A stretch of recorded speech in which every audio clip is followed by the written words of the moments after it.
everyone. Please welcome to the technology track, which is called CyberShock and is part of a conference, CyberChess. I am your moderator, Bernhards, or BB.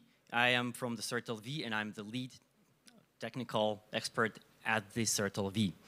Now, within these 2 days, we have a lot of topics. It's packed with not only technology talks, but also strategy talks and legal and policy and different stories across all of the 3 tracks. However, here, if you're here for the technology.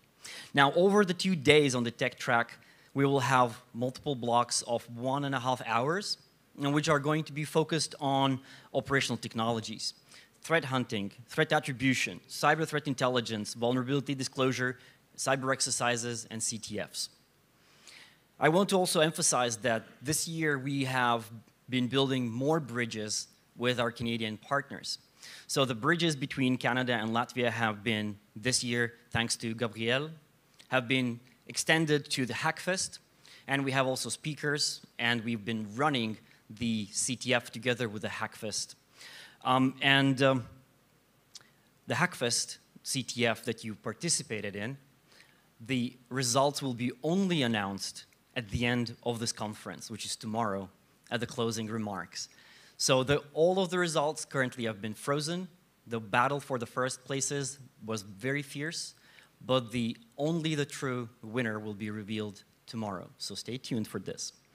Now, regarding the questions that you can ask during the clear sessions, you will have the first opportunity here to ask an on-site question by asking for a microphone, raising your hand. If you're online or you're just a shy one, you will be able to scan a QR code, or if you're a techie, if you're here, don't scan a QR code. Just enter the number that will be shown here on the screen to ask the question. Otherwise, just catch your speakers either here after the presentation, in the hallways. Some of the speakers have booths, so catch them and talk to them. We do have also live demos. They will work because we sacrificed a lot of keyboards in our server room, as always. So with this, I want to introduce the first speakers of our session. So Risto and Marco, they represent Cisco. They're both OT security experts, hackers, and technology affectionates. They come from a country of black metal, which is Finland. Yes. Yes. And they're going to talk about the network as a sensor to catch unknown unknowns. And you can catch them at the Cisco booth after the presentation. Absolutely. Welcome. Thank you. Thank you. Thank you. Black metal. Oh, yeah. Best intro ever. So, yeah, we have a huge topic to cover. So first of all, there are 2 kind of very loaded words. The first one is the hunt.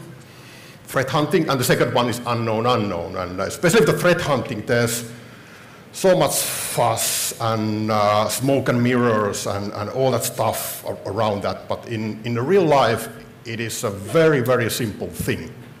Left hand, it's you. Right hand, it's your environment and your capabilities from the environment. This is going to be super down-to-earth presentation and story, how to do threat hunting. We look at the whole thing from 360 view. What do you need, and how do you use them, and of course, how do we identify the unknown unknown? So before we kind of go, everything that me and Risto are going to talk about today, you can do with open source. So Cisco simply loves open source. Openness is the way to go.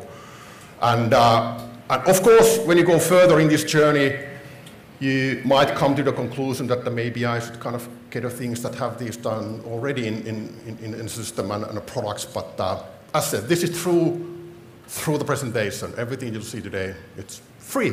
You can do it today. So kind of a not really good selling point. My AM is there somewhere. So, but let's get the show going. So I'll just walk here that you'll see this. This is my personal view on the whole thing here. That just like there is no cloud, it's just a computer somewhere else and a network somewhere else. OT for me is exactly the same. I have a cybersecurity background. Risto is a network engineer. OT, he will definitely come back to this point because he was offended about this when we did the slides. But the point here is that in many of the cases, the word OT is giving us a perfect excuse to not to do anything. Just it's so hard and we can't do anything. So in my mind, we need to stop this madness. So like it was with cloud. The first customers that went to the cloud, we don't need to do the security, we don't need authentication, it's all there, all secured by default. And guess what happened? You read the news. And same with OT. We have our environment. Some cases it's a business environment, sometimes it's a public sector environment, sometimes it's a critical one. We need to talk about that as a whole. But I bet Risto has another saying on this. Absolutely. So my background is in control systems engineering. I don't know if a quick show of hand if anybody else is coming from kind of that. Some of you, I don't know if you're equally offended or a little bit offended by this. PLCs programmed with Windows, that's your OT. Well, PLC is a critical part of OT, but I think the problem is that OT is a bit vague term, operational technology. To me, at the heart of it is a feedback control system. And to go back to the history, what is feedback control? We need to go back like 2,000 years. I'm going to spare you with that. I'm not going to even go extensively long on the steam engine and the improvements that James Watt made to that with feedback control. So that's kind of the origins of OT. Couple of hundred years fast forward, and we are at the invention of the PLC, which is turning 60 years old soon. And Windows, for that matter, is something like a fresh 40-year-old teenager in this space. So definitely I'm a bit offended by that. But I can see the point where they are going and what Marco means with this. A lot of the cybersecurity problems that we face in modern control systems is because of these IT technologies being a crucial part these days of those systems. But we wanted to have a bit of a question to the audience. Yeah, the memory lane. So let's go back in time. So what was the first cyber attack targeting the OT? Be active. We have cheap Chinese knockoff Game Boys with 400 games included. If you are feeling kind of action hero type of motions, you can plug this in the OT network. If it gets infected, it wasn't us. You can kind of practice the stuff that we have. But be active, give away time. Anyone? It was not Stuxnet. Stuxnet being mentioned. Any other takers? Way back in time, guys. There was probably a couple of ones before that that can be considered. And an interesting story is actually since the dawn of kind of nation states, we have been doing also espionage on our neighbors, all the countries, at least the big ones. And in the late 70s, the Americans figured that the Soviets have been actually stealing quite a bit of technology from them. And they also realized that there's still some things that they are in the hunt for but haven't been able to capture. So what they did, they actually, and this is the story how it goes, I'm not sure if it's true, they infected the software for gas pipeline control systems that the Russians then got from, or the Soviets got from the US. And in 1982, there was a huge explosion on a major gas pipeline in Siberia. And allegedly, or some people say that it was due to this logic bomb. So that would be considered probably one of the earliest examples. And that even predates Microsoft Windows. I guess we never know what actually happened, but I think it's a good story. Absolutely. So you have another chance later to win this. So let's get things rolling. So when we talk about the OT, the way I'm seeing is that, and this is, by the way, one of our kind of customer cases, so the layout here is 100% from the production. We have the normal-ish IT stuff. The only anomaly there is probably that it is old. But then again, it's there, like Windows XP is crying out loud. 5 months ago, I saw Windows NT going into production as a new and refresh.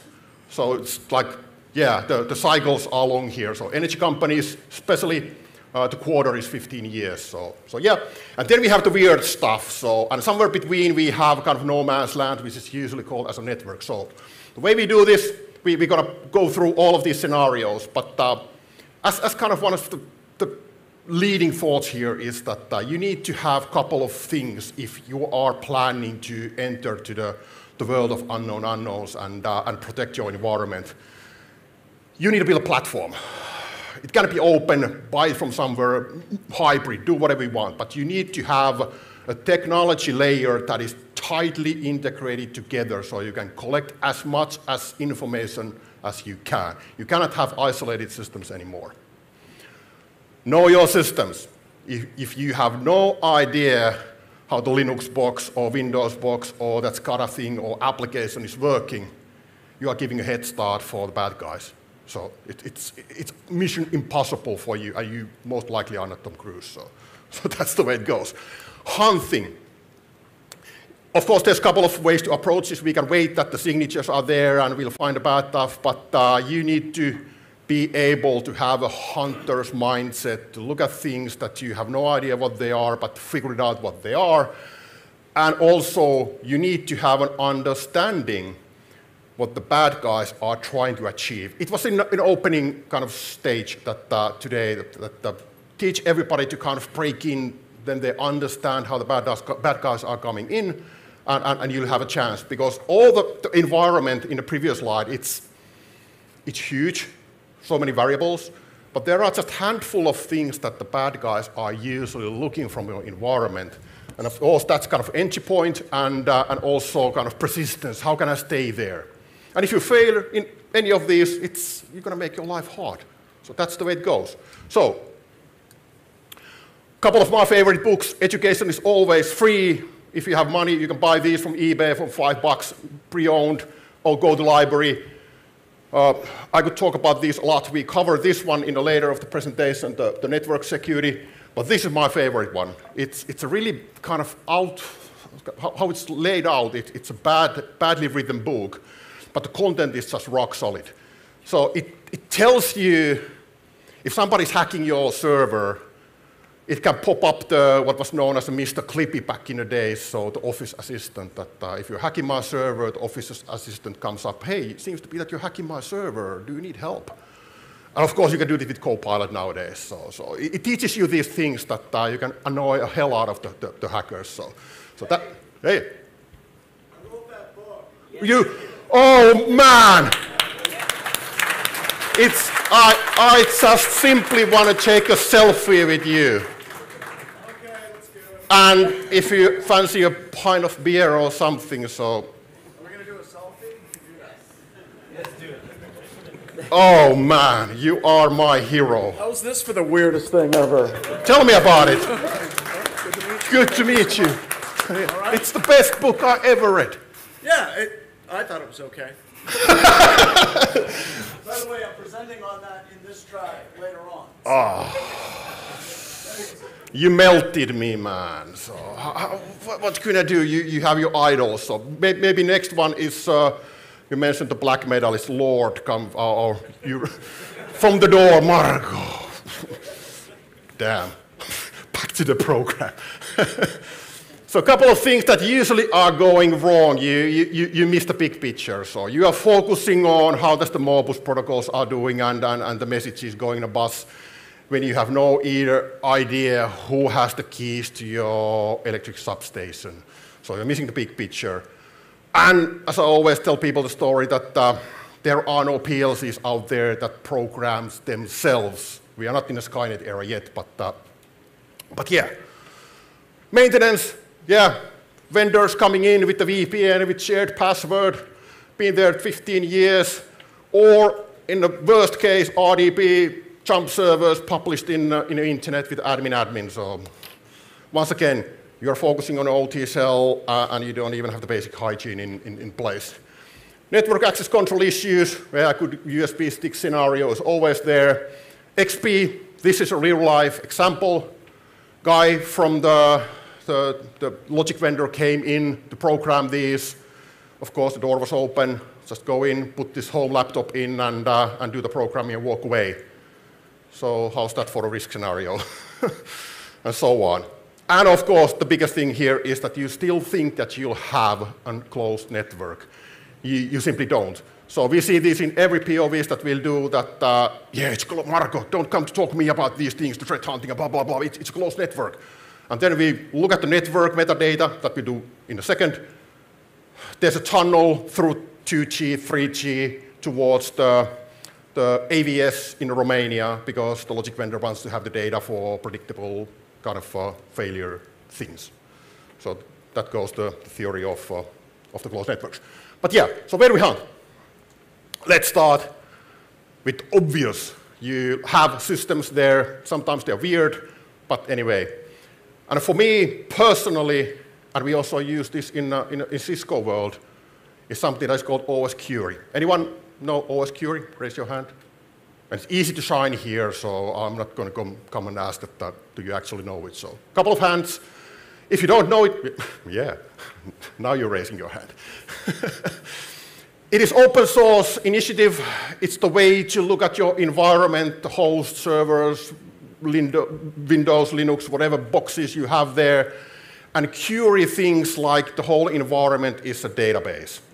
It is loved, of course, because it is open source and you can do a huge amount of really, really cool and good things with it. Why it's controversial is that, of course, you need to be in a driving seat. You need to understand what to query and ask, and it doesn't tell you anything on that. So how does it actually look like? It looks like something like this. You want to get the processes and hash for everything that is running in your environment. That would be the query, regardless whatever is the system out there.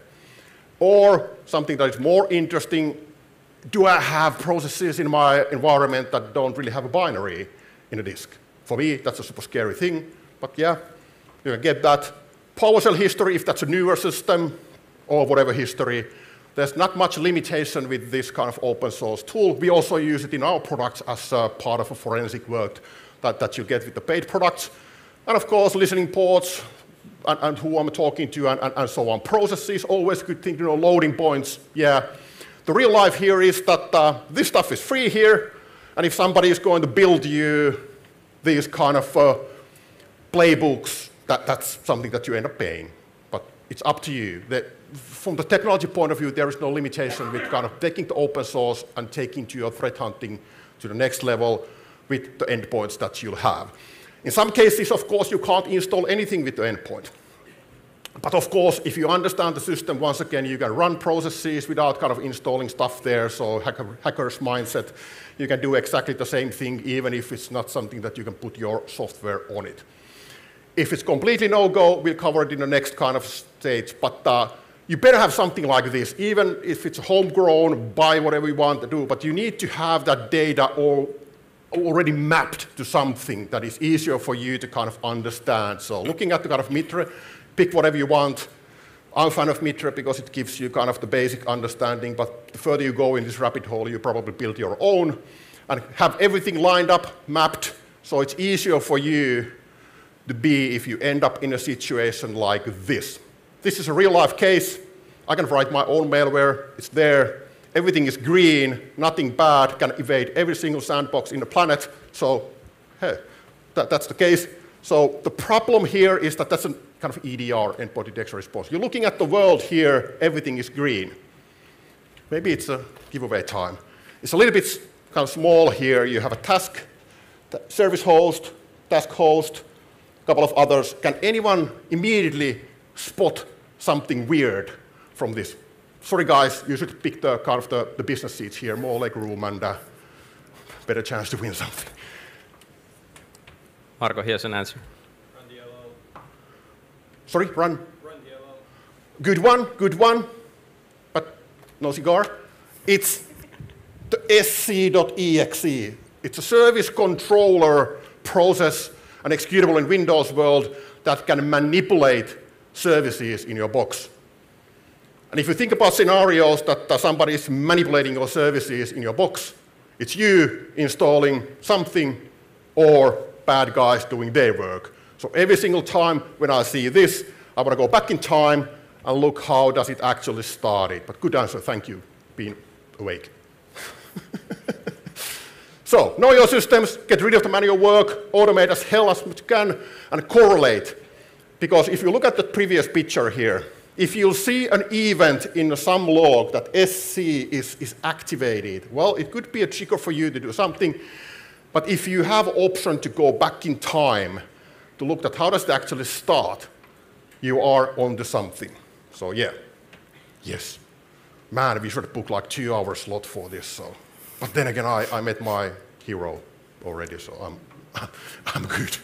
So let's continue the journey. This is kind of Cisco in its best. We love the network. And the reason is it never lies. It always sees everything. So it's probably the best place to start to look at the weird stuff. Because from this picture, if I tear away the network, 100% kind of protection for the cybersecurity threats, but also bad for the business. But that's it. So let's go and do exactly the same that we did with these weird boxes and do that from the network point of view. Anybody familiar with the concept of NetFlow or IP fix? Yeah, you guys are winning against these guys. So maybe you should do a kind of shouting contest at some point of time. If you don't know what the NetFlow IP fix is, it's everything else except the packet traffic. It is exactly the same data that the network is using to transfer the packet from A to B. Originally designed by Cisco way back in time, 96. Now you can find it everywhere. Every vendor has some sort of a flow. We of course talk about the NetFlow and IP fix, but you have JFlow, sampled flow. It's not good because it's sampled. Would you go to the airport where every 256 person is kind of investigated, the rest of the guys, 200 are carrying the kind of bazookas, and that sample is sampled, so keep that in mind if you're in the world of flow. But it is absolutely fabulous because every single thing that happens in a network is available for you to look. It's controversial in many cases because if you have that early warning system in your environment that is super fast to deploy, flexible, you don't have that capability to investigate further. Like in a previous example, you don't have to always query, but now you do. Go to the library, you learn how it works, and now you do. So if there's a kind of early warning happening, you can do something.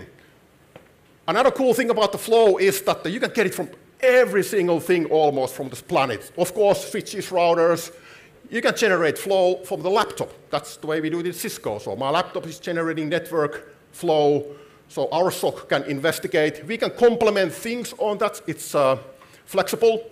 That's a flexible flow. Originally, I think it was called flexible flow. You can put the applications. If you can get the application info, you get the process, and so on. So suddenly, when you go further this path, you not just have a network anomaly, you'll have the context around it. Who's doing that, where, and so on. But as said, it's there. Regardless of the brand, you are not just most likely using it, and you should be. So, Marco, a quick question. So on the OT space, like how do you actually configure this export on an unmanaged switch? Oh, curveball. Kidding. So yeah, you bought something from the eBay. So yeah, but in most cases, I call them a dumb switch. If you're a dumb switch, they can do span and tap. So you can generate the flow using Raspberry Pi and open source project to convert the heavy traffic, packet traffic to the flow. So yeah, good point. Yeah. So when you get the love from network, you also have to give some love to the network and stop using that kind of stuff even in the national critical infrastructure. Absolutely. Quickly, how does it actually work? There are tables that we kind of update in the systems at the network, and so does it work. So there's a conversation happening, and something comes back. Yeah, those interfaces, blah, blah, blah. Something happens again, we just update the tables. So we are not interested about the packets, because everything nowadays is encrypted anyway, but we are interested in all the metadata around it. Where does it go, who's doing what, and so on. So this kind of continues to go further, discussions happens at the network, boom, UDP, oh, we see everything from the IP upwards, so super cool stuff. Somebody is doing with the UDP, and then we get another one, let's click this through, so you get an idea. So there's a lot of stuff already happening at the network, but this is the kind of the lightweight metadata that is available for you to do analytics. So another one, ICMP again, echo response, so a couple of pings, and we're good to go. So how do you configure this? If you have a managed network, the way to configure this is pretty much the same regardless of the brand. You pick what you want, and you send it to somewhere, and that's about it. So in our world, you create an export put it into that IP address. These are the records that you'll pick from the environment. And depending on your gear, you could have a huge list. If it's identity-driven software-defined access, you'll get the users, you get the kind of the host profile. So there could be like tons of really good information for you. You stick that as an exporter, you're good to go. So okay. There's one kind of thing with if you have a Cisco gear, because the classical way of doing this is that you'll then apply this to the port. Just yesterday we had the service provider discussion. If you have a service provider environment core network, you get tons of this, but in the Cisco world, you can also put this in the VLANs also. So it helps you to kind of get the stuff that you want. But as I said, not Cisco specific, been there from year 96. Feel free to use it. So how does it actually then look like, the things that we are doing with the flow? Of course, you get the protocols, orientation, ratio, it's red. It's another giveaway time in a minute. Host users, devices, my super all-time favorite one, the bottom here. So the network always knows what type of encryption is happening in your environment. If you get that in one place, I'll say that even if you have a modest skills on cybersecurity, you'll immediately see that if bad guys are using weird certificates, weird algorithms, and weird stuff to have a pipe from your environment. Cool things. Huge value of the flow data is also that you can segment the network without touching the network. Everything that your environment is doing is now in one place, and you can draw these funny-looking circles here.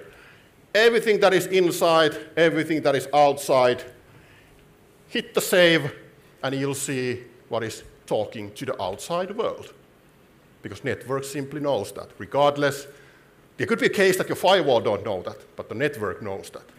So these are the most powerful, simple things that you can do in a kind of NetFlow world.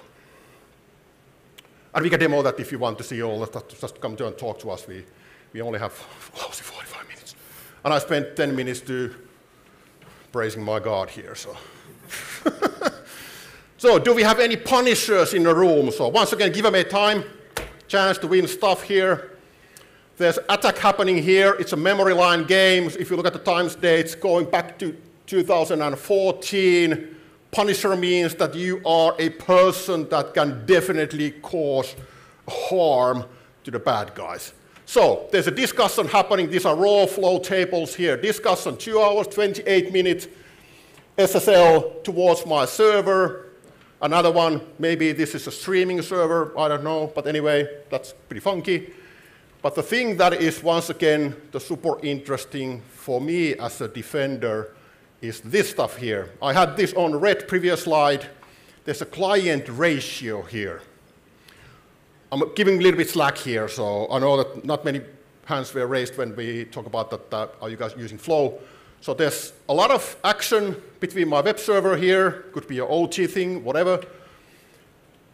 Tiny thing went in, and a lot of stuff comes back. So any idea? Oh man, you nailed it. Here you go. Don't plug it in the production world. And if you do so, I have Risto to testify in court. Marco didn't give any giveaways there. So, but yeah, this is a heartbleed. In other words, it's a vulnerability, unknown vulnerability then in a crypto library.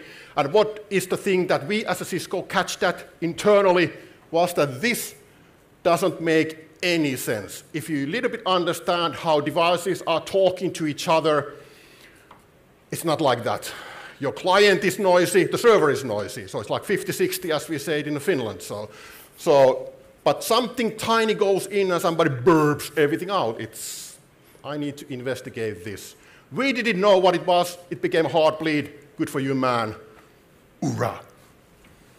So in practice, of course, you most likely don't want to be looking at these because you need an army of people, but then again, there are army guys here, so you have the manpower to do that, but you are using algorithms to do these type of things. So if there's something off with the discussion, you can build them by yourself, or once again, get your favorite brand in place and you're good to go.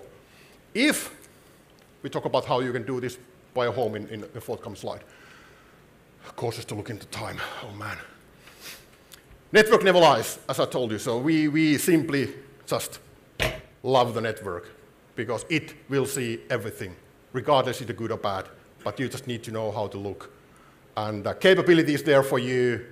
And I urge you to go in the world and start using that. So, going forward. If you want to go further, so flow, everything else except the packets, if you want to go inside of the payload, like it usually is when we're going towards the Risto's world, inside of the cell, you want to look at how does these kind of centrifuge settings change. The old school way of doing that was that you have to have a signature. This is not a giveaway question, but what's wrong with the signatures and IOCs, indicator for compromises? Anyone? What's kind of the fundamental issue of kind of signature of bad thing and indicator of compromise? You already have to know that it's bad. Sorry? You have to already know that it's bad. Exactly. So you just pray for the God that it's the neighbor that got hit first, and not you. So now we have a solution for that, and it's absolutely free. It's called CERT.LV machine learning platform. So how does it work? Any single TensorFlow will basically do for you, and you have the libraries, you'll have everything that you'll need to build your own artificially driven platform to catch the unknown stuff. This is a bit of a handful if you look at the kind of the traditional IT environment, but if we specifically focus on OT, those protocols are already dumb as hell. And if you look at the environment, there's not that much kind of groovy stuff happening like it's in the IT world. So if you put your stuff in there and the lab, capture everything how they work, and flip that around as a language model and push it out there, you have a system that I couldn't personally believe that you could do that at home a couple of years backwards. So these are run as a kind of parallel processes on top of the classical IPS signatures.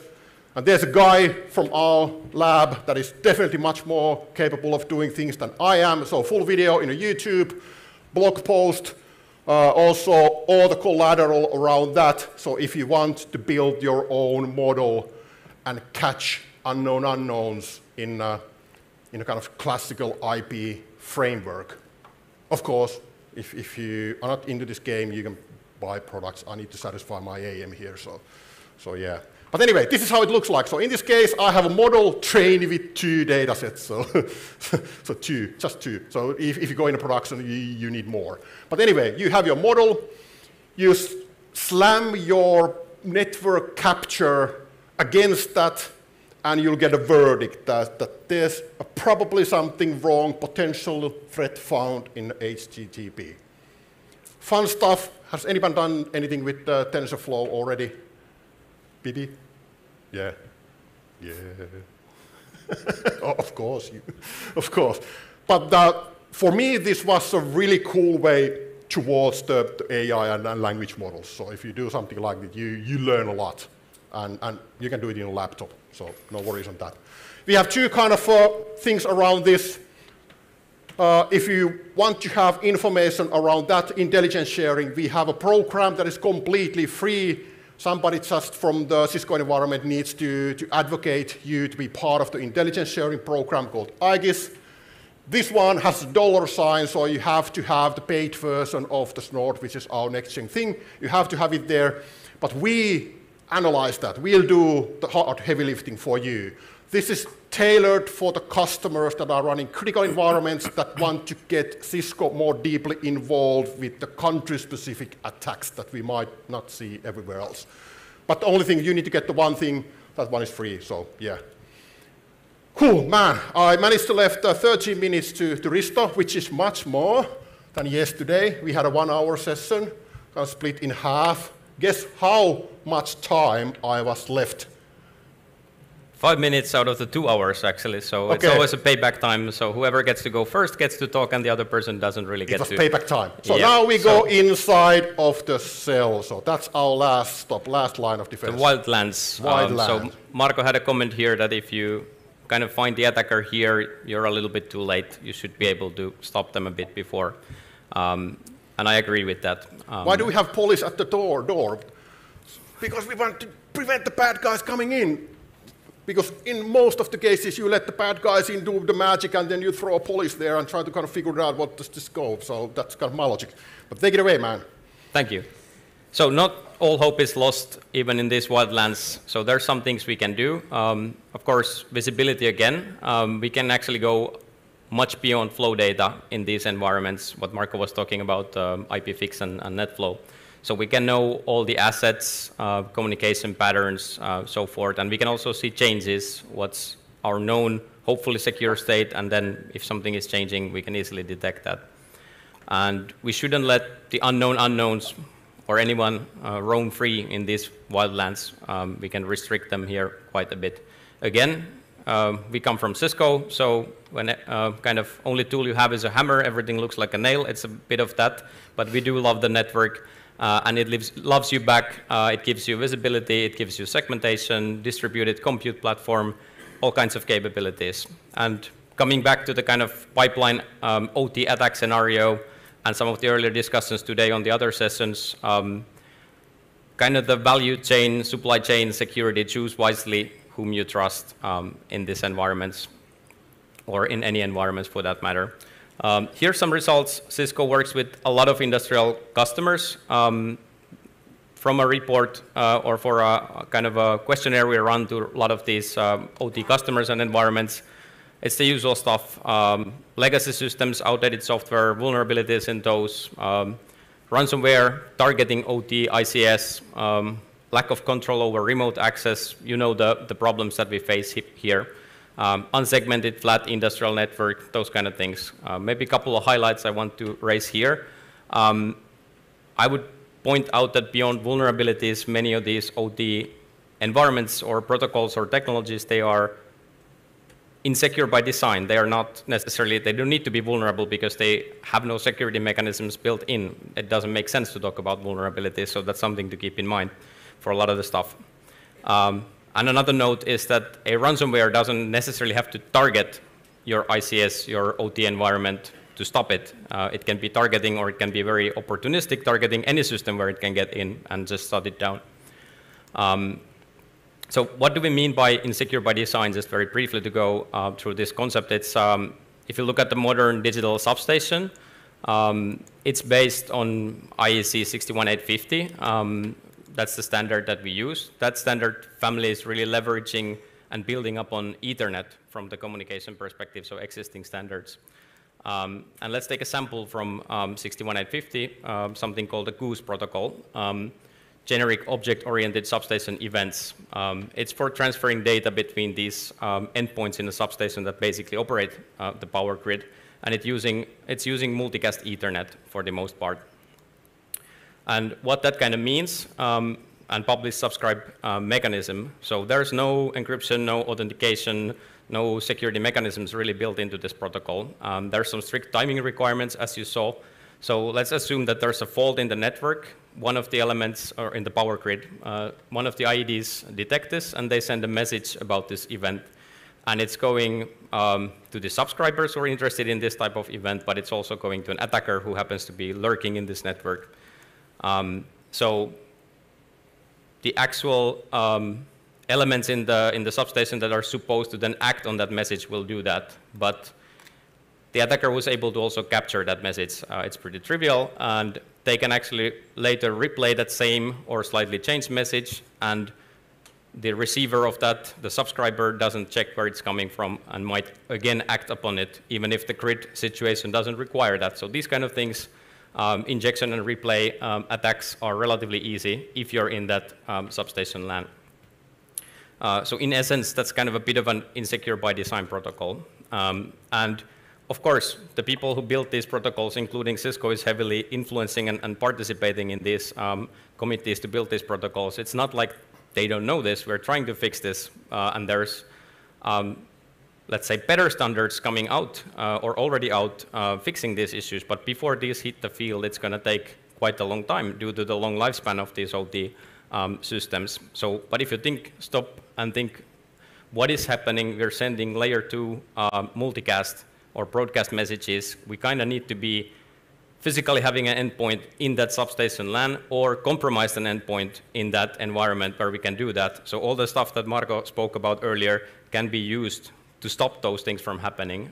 So it's not like we can stop them, but once you're here, it's kind of done deal. On the other hand, if you physically walk into the substation, you know, a hand grenade will do the same job. You don't need to go through the trouble of this goose replay attack. Burn it down. Any upsides to this in security by design? Of course, visibility. So much of the OT traffic is encrypted. You can actually look at the entire payload. They're relatively open standards, so you understand what they do. So 10 years ago, before I was at Cisco, I was doing OT security kind of assessments in different environments, and we would do actually manual traffic captures and manual analysis of those traffic captures as one part of the exercises, and that was a bit of, you know, finding the needle in the haystack, really. And what we have today is pretty impressive tools that can actually paint you a real-time picture of what's going on in that environment by monitoring that traffic. And here we're not talking about looking at the flow data or metadata, we're talking about the entire payload of the traffic. So how do we get that? Of course, we can go into some focal points in the network. We get some of the visibility, but most of the interesting stuff in OT environments obviously happens east-west on the lowest level. So that's where we should get to capture that data. And to save some time, which Marko spent on other topics, I'll just briefly explain that there's different ways of doing that. You can actually use the edge computing capabilities on the network itself to do this kind of analysis, deploy software on top of the network, or you can deploy new hardware. You can span the traffic into a central place in your environment. Different options are available for you. From Cisco perspective, obviously on our industrial networks, you can use it as a distributed compute for this kind of thing, and I think Marko can briefly explain it's an open platform. What else can you do with the thing? So yeah, one of the respectable SOC provider in Finland is doing exactly like this, that they use kind of the edge computing to put their stuff in there. So it doesn't have to be ours. If it's a switch, then can run stuff. And we have a fair share of the OT environment. If you look at the vendors, they're using Cisco gear already. So you most likely have that capability in there to be utilized. And they just put stuff in there like in any other kind of Kubernetes container in the clouds. They run their own tools to look at the traffic the way they want and so on. So once again, it's one of those things that if you understand your environment, you should be kind of looking at doing these things, because this is the only way to get inside of the cell without kind of causing you more problems with the kind of classical span and tap network. So 2 minutes. Oh, yeah. Man, you can't. And what can we learn from the traffic? So it's very specific to OT also that these endpoints are pretty talkative in the sense that if you, or actually open in the sense that if you ask from them, who are you? They will happily reply unencrypted and tell quite a bit of details about themselves. So if we capture that from the network, we can pretty much tell what kind of PLCs or other OT elements, probably not the flyball governor from James Watt, but a bunch of other things. Stuxnet. Yeah, stop CPU, start CPU, write a variable, all sorts of things you can detect and easily visualize on this. If you want to see more of this, come visit us and we can actually show you how this thing works. As one sample of these tools. There's many others, not from Cisco, but I'll jump through some things here. You can also build pretty detailed communication maps. How do the assets talk with each other and so forth. You can also form sort of baselines that, hey, this is the stuff, how it looked like when everything was well. Alert me if something changes. I'm not talking about just a new thing entering the network, but somebody changing, again, like a variable in the memory of a PLC or something like this. Maybe we should kind of leave it there, the previous slide, so kind of, because that kind of concludes the theme around how to do actually hunting in the OT world. We have like 3-ish minutes left, so obviously save some time for questions. There's so much around this, and kind of our take on this is usually that it's already there, and people are not using it, and then they try to go and buy something, and it gets more complicated and more complicated. Stuff like this is there. Our theme today was hunting. So how do you hunt inside of a world that is like people are walking upside down? It's like a Twin Peaks movie that somebody comes from the curtain and work backwards. So it can be a handful. And to be completely honest with you guys, many of the customers and companies and partners are not ready to go in this world. And the simple reason is that if you have red here, then what? How do you confirm that you don't have an ecosystem?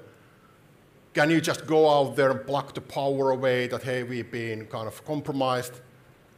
Not going to happen. Outsource the problem to the service provider, not going to work, fly. So you need to take these three things that we showed you. Start your hunting where it's easy to do, fairly easy and logical inside of the systems. Go towards network. If nothing else, pick always the network, so it's the thing. And then you most likely gain your knowledge to go towards this world, which is the crown jewel of thing, because as said, these are the Stuxnet stuff. So in a real life example is that you have read here, somebody's programming the processor, it is rebooting and starting. You don't have service kind of a window happening, nobody is at working, it's a holiday. So of course it smells like a bad thing. But are you ready to go in that world? So as a closing statement, build a platform.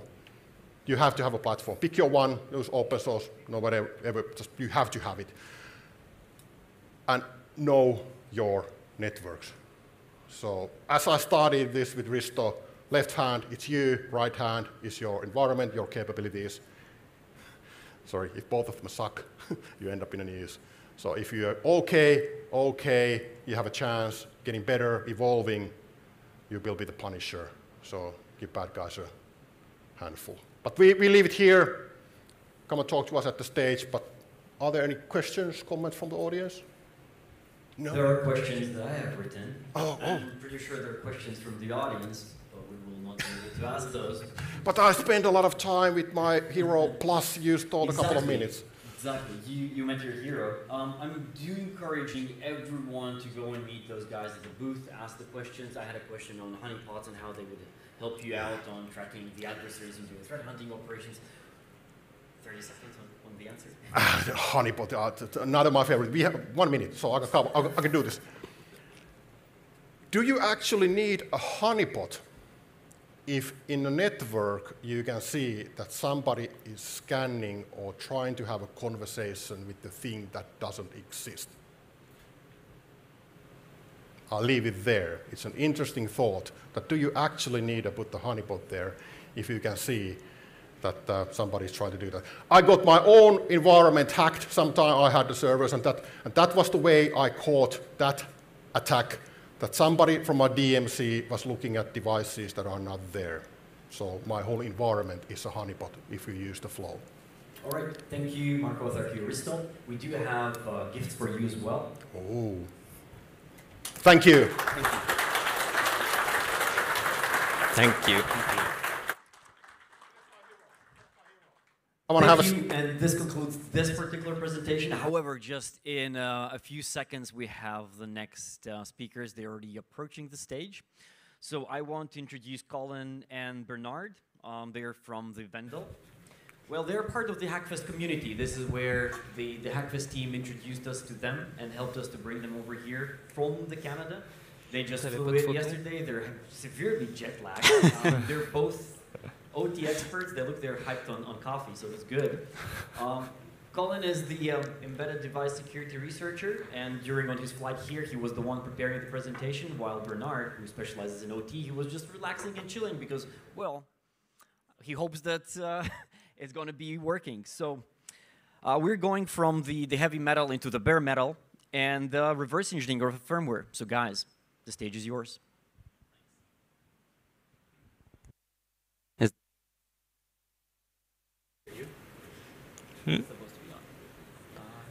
Mic check. Yeah. Oh, you're on.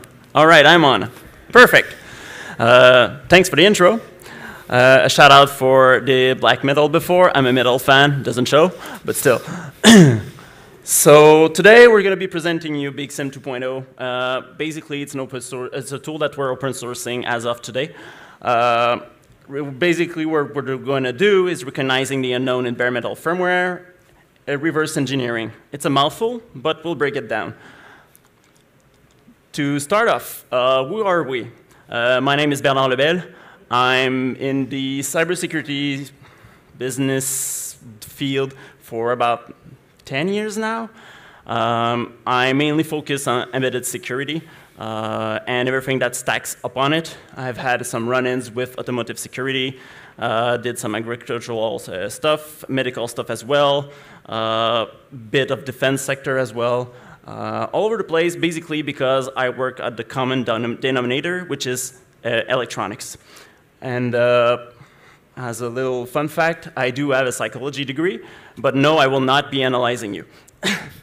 And then joining me, Colin. Yeah, my name's Colin. I've been working for Venda for a few years now, and we do a lot of reverse engineering of bare metal firmware almost on a daily basis, so hence the subject of today's talk. Awesome, thanks. So what's the challenge? What's so special about embedded device and electronic? We had a very nice talk just before us regarding OT technologies. That's redundant, OTs. And the idea here is that on our side, what we're looking at as what happens if something is already in the device. So not only ICS stuff, we're talking about IoT, we're talking also about anything that moves, makes some noise, and have a physical impact on our world. So what's the deal with those? First off, when you go into embedded devices and electronics, what you do have is it's very hard to know what the thing will do. By that I mean, there's an implicit trust that what you buy off the shelf is programmed to do exactly what you want it to do. But you cannot, or you have very little way of knowing, is that the case? When you're talking about critical infrastructure, say energy sector, and you want to put something in production, and you do have to implicitly trust your vendor, that's when it starts to tickle. Because is this something that has potentially a supply chain attack? Can I validate that? Also, is everything in there as safe as the vendor tells me it is? Because, yeah, it's always the case, right? I've got some reserves on that. You can ask for the vendor for a software bomb, but then again, it will be based on how good they did their job at inventorizing everything they have in their device. So there's tricky stuff there, and really the only good way of doing the job is cracking it open and look if there's a pearl of a firmware in there or just a little devil waiting to lash out at your system. There are a couple of ways we can go about this. So first thing, assessing the security of embedded devices, you can ask for the source code. Chances are you're not going to get it. But you can ask. Sometimes, due to open source licensing and other stuff like this, you may actually get it. So good place to start. But let's say we live in the real world and they're going to say, no, it's my IP, we're just going to get you the firmware and deal with it. So next thing you can ask is the software bomb. So for those who are not familiar about software bill of materials, basically it tells you what common libraries are inside your software and potentially what vulnerabilities there are as you know the version, you know the libraries, so you can have a sense of what you are getting to your network. Although it does not account for custom-based libraries, it does not account for custom functions, and it will account for what the vendor knows it's in there. So if there's a funny developer that took a library on Putzer's one and modified it to its sauce and put it in the firmware, chances are that you're not going to get to see that it is there. Next thing you can look for is certification. If your device has some sort of certification, which is required by law or by process or whatever else compels you to put the certification in there, you can ask for it. But if you do ask for it, bear in mind that the certification is based on the assessment that's been done when the certification was given, and any minor changes may not be requiring a recertification process. By that I mean, if you tweak something, you update your software, there may be some stuff there that could change the security posture of your device, but the device would still retain its certification. So it's a good way to get a sense of how well and how mature the manufacturer is that did this device, but it's in no way a silver bullet. So after that, we come to penetration testing, which is, funnily enough, often requested in certifications, and also some regulations are upcoming, mainly in Europe with the Cyber Resilience Act. There's going to be some testing of the security that's going to be required. So penetration testing is a very interesting way of putting yourself into the attacker shoes, and being able to figure out where can I hit, and that would potentially hurt the device, and how can I get in? Is there any blind spot I forgot? It's a very interesting process, very useful. The only thing is that penetration testing is incomplete by definition. It's something that it's a best effort in a given amount of time. There's no way you can be sure that you've covered all your bases through a penetration test.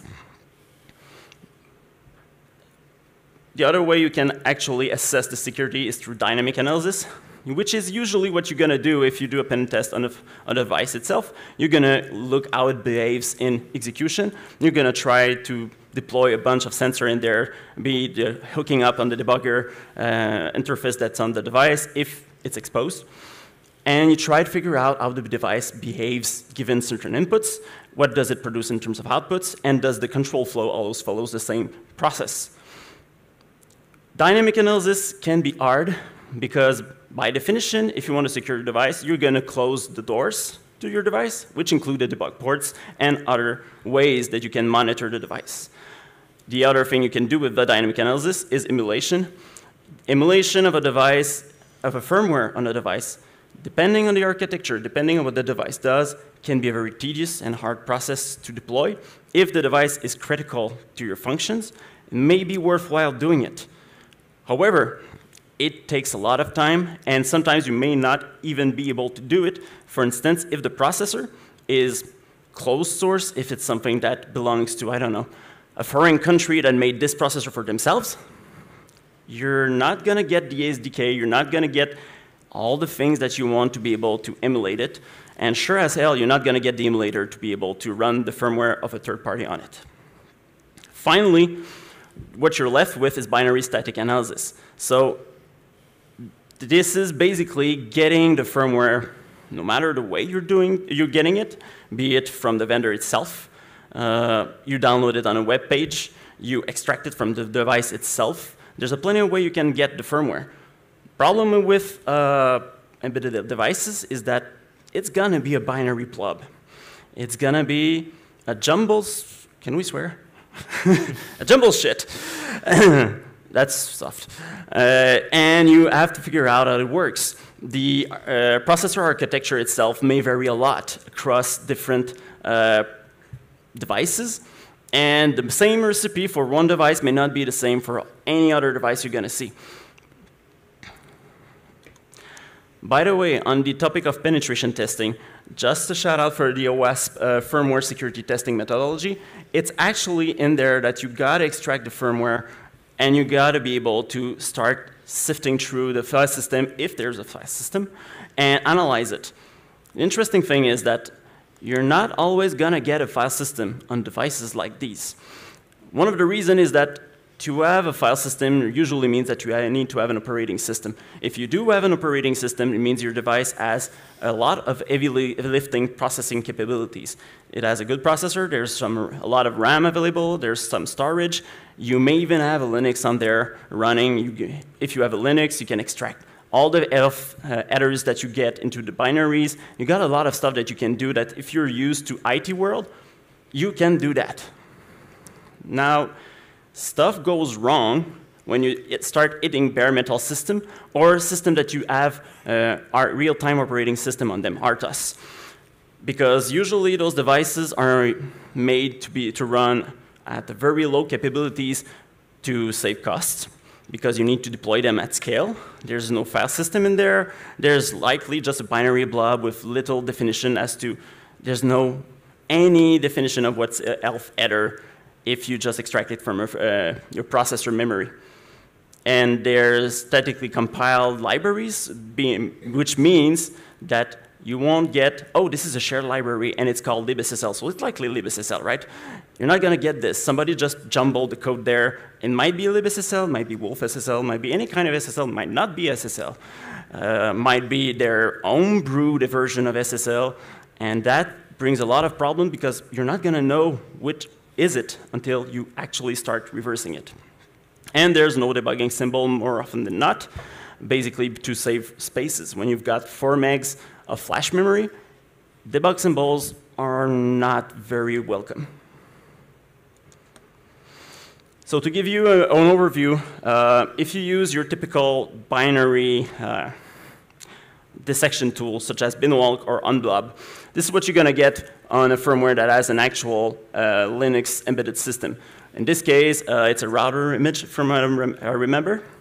And you're going to have some sections that's going to be dissected automatically, and you can get those extracted and can start to do some work on those. When you hit a bare metal system, let's say a PIC firmware, you're not getting anything. And this does something, but it's not going to help you. It's not going to tell you what's in there. There's not even a file system in there. So what do you do when you start reversing stuff like this, bare metal, without any outside indication as to what it does? You start by working on what you know. So functions that are likely there that you've never seen before, that you've seen before, and that you want to recognize. So you look for memcopy, strength lane, and other functions such as these. So this way you can start making sense of the binary blob. That is, if you ever were able to extract it and start analyzing it with any kind of tool of reverse engineering. Once that's done, you get a better sense of what's there. You may want to start looking at everything that's related to the peripherals of your microcontroller. Serial communication, UART for the initiated, CAN communication, and other functions like this that are likely hooked up to the interrupt of the processor, which means that whenever some of those peripherals do stuff, they will raise specific functions to handle the data. So these addresses are usually fixed in the processor, and when you know what they are by sifting through the 3,000-page data sheet, usually, you're able to recognize where they are in the code and be able to start your reverse engineering from there. Then you shift to simple functions, something that does tiny bits of the processing on the data that's inbound, and finally, more complex function, which creates the order of what your processor is supposed to do in your firmware. And finally, you hit the custom functions from the manufacturer itself. The first 4 elements usually are part of the software development kit that you get with the microcontroller vendor, and also a part of the RTOS that you're going to be deploying on it. So for instance, for your RTOS, you're going to get the complex functions are going to get already provided to you, so you can focus on your business logic rather than all the other stuff. But reversing those elements is a waste of time and effort. Basically, the information's out there.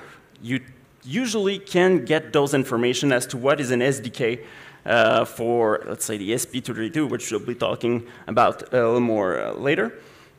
You can get the information, what is the SDK, how can we compile it, and work on this to extract those information without having to reinvent the wheel and spend some time doing so. And focus only on the custom function of the vendor. It should be something that you avoid, because this way you can speed up the process. So in summary, the challenge that we're trying to figure out is when you're reversing bare metal devices, or near bare metal if you want, you need to figure out a way to understand how it works without all the priors that you usually deal with when you're doing software reverse engineering. And avoid spending the waste of time, because there's a lot of other things to do when you're hunting for the enemy. So with that, there are some tools that exist that already did a part of this job. And on that note, I'll let you take the... Thank you, Bernard. So the tool that we're going to be discussing here is called vSim. How many of you, by a raise of hand, have ever used vSim or even know what it is? Wow, okay. He's just done everything. Not many people. That's great. So we're going to start with an overview of what it is. So BSIM is for behavioral similarity. It's a tool that was at first a plugin for Gydra, the reverse engineering tool. But since like a year ago, it was included as part of the mainline software. So what it does is it's used to create and kind of generate function signatures that are then stored in a database. The database can take multiple forms and shapes, and then you can use that database to accelerate your next iteration of reverse engineering, because you can recompute new signature for your functions that you're trying to reverse, and then compare these signatures with the ones that are already in your database. So for those of you who know it, it's similar to IDA Lumina, but Gydra is free, which is kind of a big plus. So we're not going to go too much into how BSIM works. There's some information out there, so you can search the web, even though the documentation isn't always the best. So just in a nutshell, what's happening is you have your decompiled function, which there's features that are extracted from the behavior of the function. And then these features are put in some kind of n-dimensional vector. And the vector is then stored in a database. So here's like how the features can look. So you see that even with a pretty simple and short function, it can generate quite a bit of features. And what happens is you populate your database with some feature vectors or signatures. And then you can just take your new firmware that you're trying to reverse engineer, and you can look for matches with your already saved signature in your database. So when you are matching functions, you get this window with a list of matches, and there's mainly two criteria to evaluate how good the match is. So first is the similarity, which makes sense. It's kind of a percentage, so it goes from 0 to 1, and it answers the question, are these the same function, which is kind of what you want to ask. And the other criteria is the confidence, because as you might think and realize, if your function is quite small, for instance, a lot of functions are basically just one return statement, then the function might be very similar if you look at the assembly, but does it really mean that they're the same function? Well, not necessarily. It depends on what value they return, and the constant are actually not included in the features of a function. So that's why the confidence is quite important as well, because it answers the question, are we really certain that these are the same functions? So for people who love math, the similarity is kind of the angle between the vectors in this n-dimensional space. And the confidence, which can go from 0 to like infinite, is kind of how much of the vector, how much of the length of the vector is actually going in the same direction. So once you get your list of matches, you have all these criteria, right? But what's super, super handy is you can select any of these matches, and you can actually have this pop-out window to compare the actual function that was saved in the database with your function that you're trying to reverse. So this is very useful because, of course, numbers can lie sometime, but you as a reverse engineer, you can use your own expertise to evaluate, is this a real match or not? So the differences between the function are actually highlighted in teal, which is super useful. You can also compare the disassembly instead of the decompilation. So we're going to think about that a bit later, so just remember that this pop-out window is super useful for reverse engineers. So how useful is BSIM? Why do we need it to help us reverse engineer bare metal firmwares? Well, you might have already understood where we're going with that. So the 4 first blocks that Bernard mentioned, it's kind of a tedious effort to every time you open up a firmware, you have to go through these steps, but they're not super useful because usually the vulnerabilities or the kind of malicious implants are not going to lie in some memcopy like baseline call created by the manufacturer itself, right? So you want to get to those custom functions. So you can actually take your reverse engineering efforts, populate your own database, and then once you encounter a new firmware that uses the same like SDK or library, you take your database and you just apply some matches, which can really, really speed up your reverse engineering efforts. I may add on that point, if you started reversing some of the manufacturer devices and you come across another device from the same manufacturer, there may be even some elements in the custom functions that will get fueled into your database because it makes sense for a company to reuse some of the internal code that's been using across different devices. So even custom functions, the more you go through certain manufacturer, you may come with devices, custom-based libraries that you're gonna get fueled into your database. Yes, that's a good point, and again, it kind of lets you eliminate the noise and just focus on what's like custom to this device to try and see if it's malicious or if there are vulnerabilities.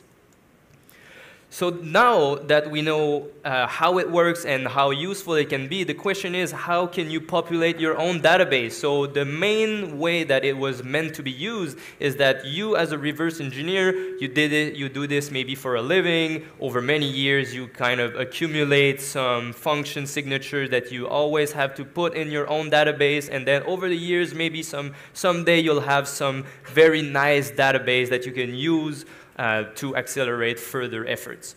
But that's kind of tedious, and the kind of goal of this talk is, and as we know, some embedded security and OT security, it's not something that's easy to get into, so the goal here is to make it easier for anyone to just dig into their device firmware and try to make sense out of it. So if only there was a pre-populated database that we can just download off the internet and start reversing now. Well, that was basically the idea behind Big Sim version 1. So that was kind of a research-ish project that we made last year, and it was cool, but it had some limitation, as we'll see very shortly.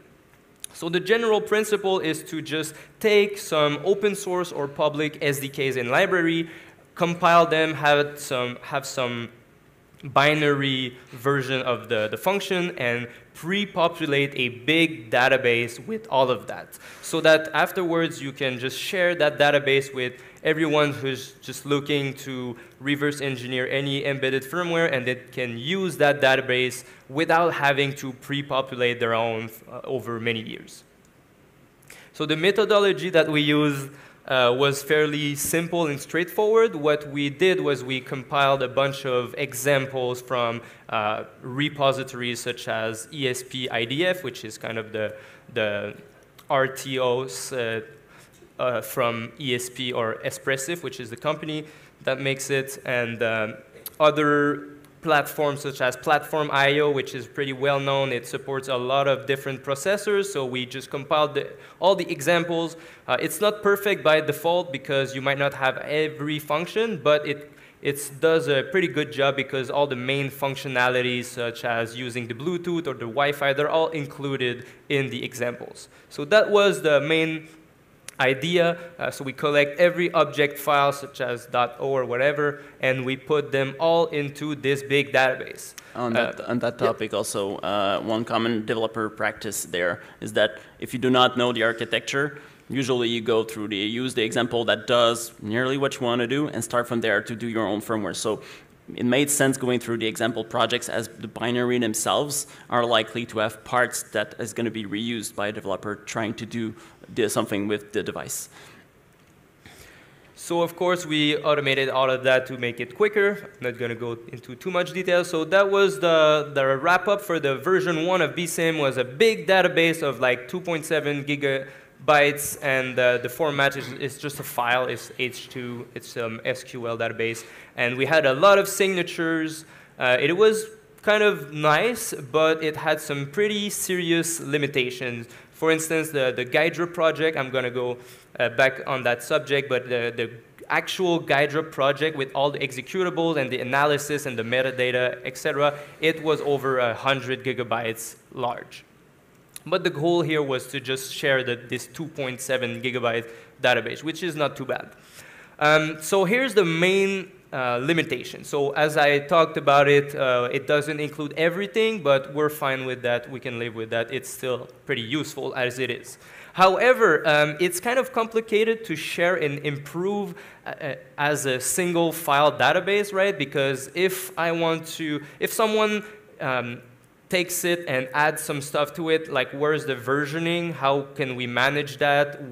How do we even know what's in that? I just use some ESP IDF versions, but how do you know which ones are there, which ones are not in there? It's not super useful, and we have every single processor and every single SDK in the same database. We'll see that, as you might understand, it's not necessarily super useful to have some SDK from another processor when you're just reversing a firmware that's running on one processor, right? So it didn't really make sense to have everything bundled up. And finally, and most importantly, if you remember, I talked about this window where you can compare the actual decompilation. That is very, very useful, but it requires you to have the actual Gydra projects because the assembly itself is not stored in that database. So that's why if you really wanted to use that version 1, you had to have not only the 2.7 gigabyte database, but also the whole project, which is not super handy. So we decided to go over and improve those two limitations. Hence, we have BigSim 2.0 that we're going to share with you today. So the first thing that we did is we wanted to split components because having a lot of components in the same database had a lot of duplicate matches, which is not super useful if you have just multiple versions of the same SDK. And moreover, more often than not, you can, as a reverser, you can manually find which version of the SDK is used. And once you know that, you don't need all of these versions. You can just target one specifically, as you'll see later. Another change that we've made, we went from a single file database to a Postgres database, which is supported by default in Gydra and BSIM.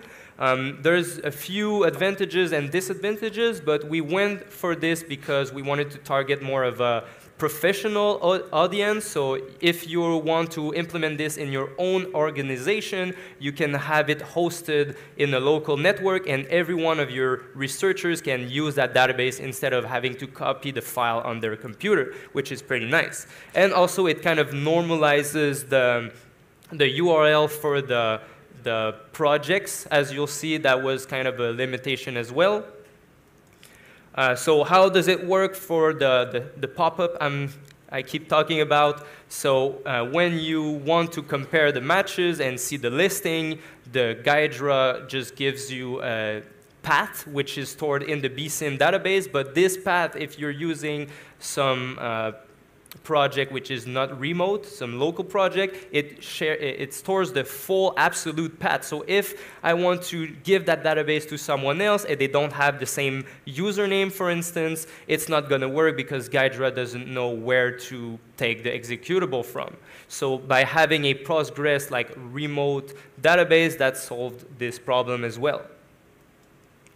So what we used is we transferred all this infrastructure to some Docker containers, which solves a lot of the problems. It makes it easier to reproduce, so we can basically share the setup. Everyone can get started in just a couple of minutes, as you'll see in the demonstration. And it also normalizes the URL, so the path, instead of having like local file system paths, you have URLs, which are much easier to manage as an organization.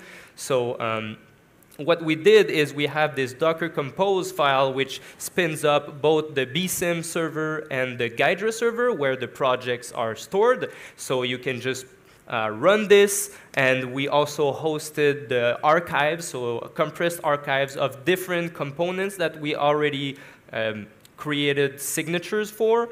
We all hosted this on a public S3 bucket, so you can just get it there. And we have a script that just puts it all together and that manages which components you have on your local instance. So this all makes it very easy and convenient for you guys to set up. What we really wanted is that you go to work on Monday and you can just set this up and try it out for yourself. That's the goal. So what we have for now, we have 21 components. All the components archives are publicly hosted. The whole project is open source, so you can just go ahead and spin it up whenever you want. It's super fast and easy, and what we wanted to create basically is not only us sharing components, but in the future we would like to have this community of reversers that would create and share components between themselves to make it easy for everyone to collaborate and reverse engineer bare metal firmwares together. So it's time for a small demo. So the video, I think, starts automatically, so I'm just gonna, There's the play button. So you can just clone the repository, as you'll see. It's pretty easy. You just have to change some environment variables. So first thing you have to do actually is to compile the Docker image. I've skipped that part because it takes a few minutes, but it's like a mainline Docker component, a Docker container that's also provided by Ghidra themselves. So we didn't reinvent the wheel here. You have to set some things up, such as your local IP. That's pretty fast and easy. You make some directories, because Ghidra is pretty picky on the permissions of these directories, but everything is explained in the README.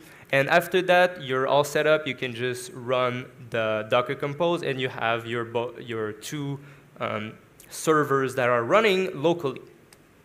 Yeah, you have to add some users. Here we're just using some normal Ghidra username, and the default password has to be changed, but whatever. So we're just showing that it's pretty easy to set up. And now we're going to demonstrate with some embedded firmware. We can see that, I don't know if we'll see it, but there's like over 9,000 unknown functions that we're going to want to investigate. And as I said, oftentimes it's pretty easy to find out which version of the SDK you're using. So here we literally have a string that's probably written out during boot time, and it just spits out like the ESP IDF versions, which we can see here is like 4.4 point something. So now that we have this information, we know which component we want, and we don't have to have like hundreds of gigabytes of project. We just want that one component. So we have that tool, which is called bsim CLI. It's a Python tool, and it's pretty easy to set up. You just install the required module, and then you can list all the components that we have hosted, or the archives that we have hosted on the public S3 bucket. So as we can see here, also the sizes of each component is listed, and if you were to have already installed some components, it would say that you have this or that already installed, so you can also remove the components you don't need anymore. So with just a few commands, as you can see, you can be ready to, you can set this all up, and you can be ready to reverse engineer the firmware. So what it does is it downloads the archive, it decompresses it, and then it sets everything up. So one challenge that we faced was that, unfortunately, Ghidra does not have any normal or mainline way to import or export any project or bsim database. So we kind of had to hack our way in and just make it work with alternative ways. So in the future, of course, it would be great if these features would be built into Ghidra. Maybe someday we'll write a pull request for that. But for now, it still works pretty well. So right now, it's importing all of the signatures into the bsim database to be used later. So at the end, we just have to restart the containers. That's just a little quirk of the hack we've done. But it's still managed by the CLI. Yeah, it's still automatic. You don't have to do anything but just sip your coffee and enjoy the show.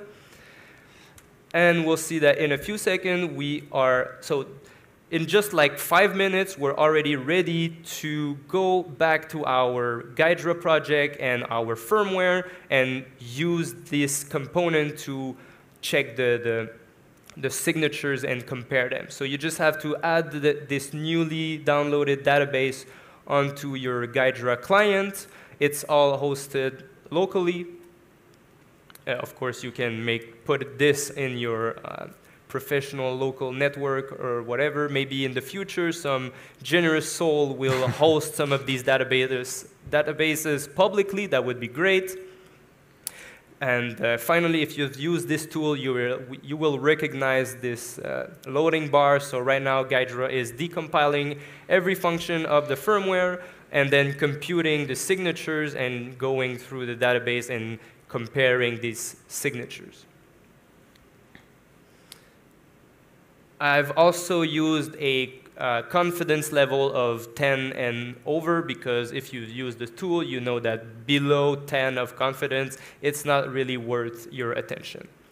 So here it is. We have like 4,000 matches. You'll see that the confidence is pretty good. It goes up to over 100. We have a bunch of different functions. It's all in the ESP IDF version 4, which is great, from a bunch of different object files. You have some network stuff, some UART stuff, and just to demonstrate, we have this ESP fuse write block function.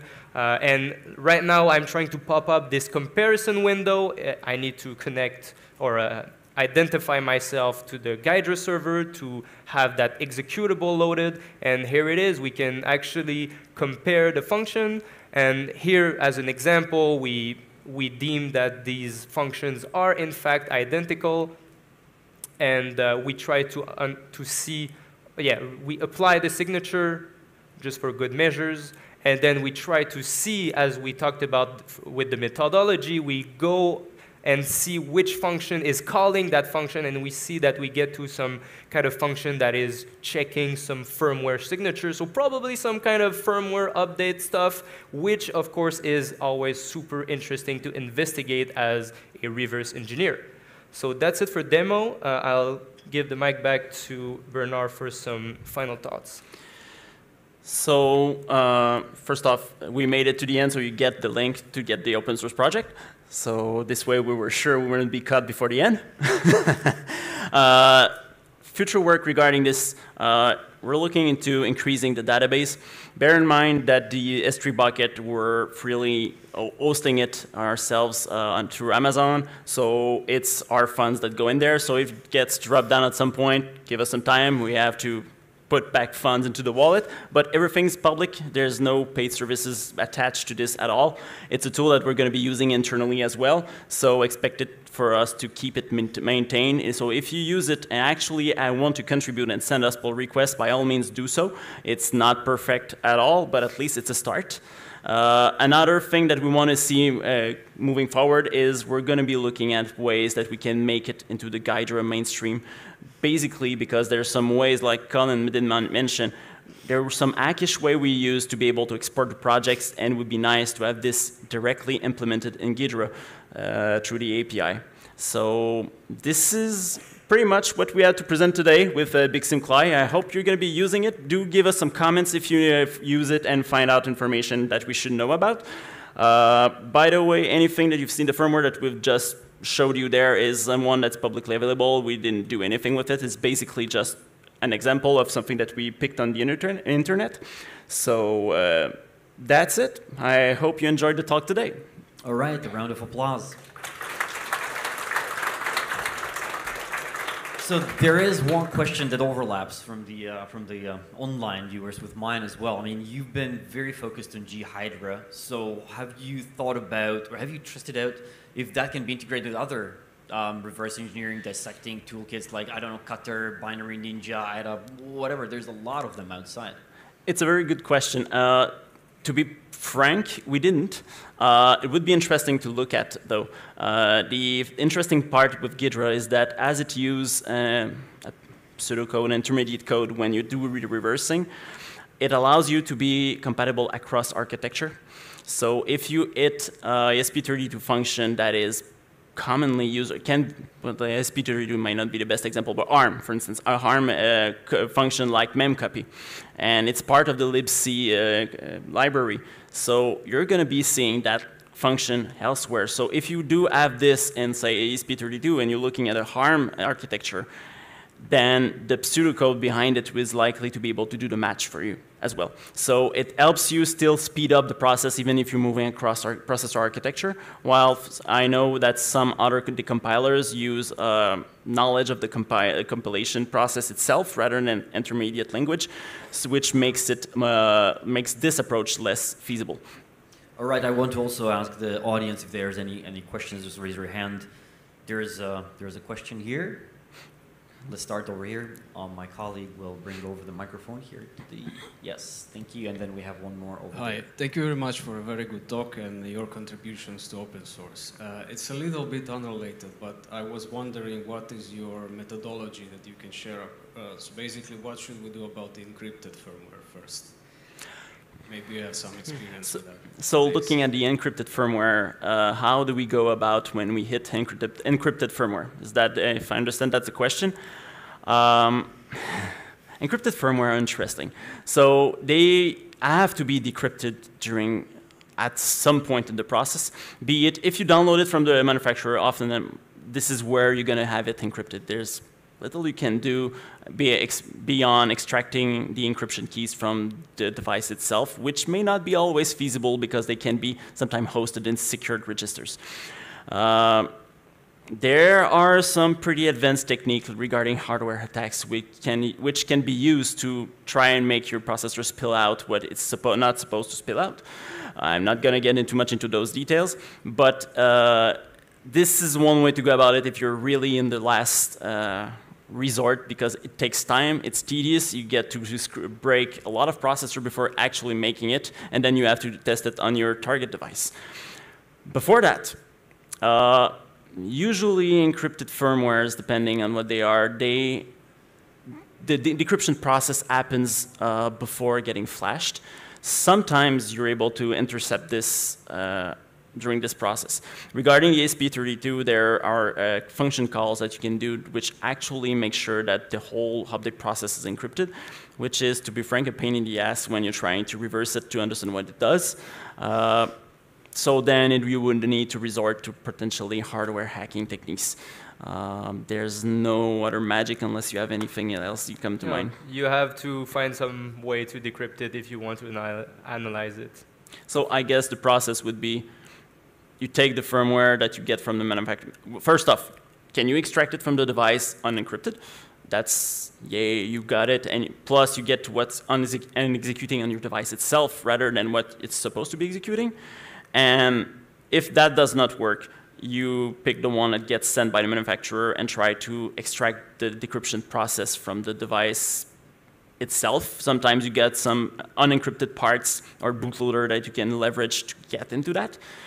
And if not, well, you have to resort to glitching and that kind of thing.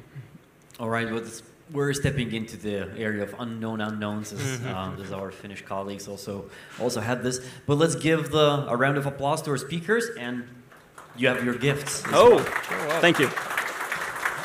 Thanks.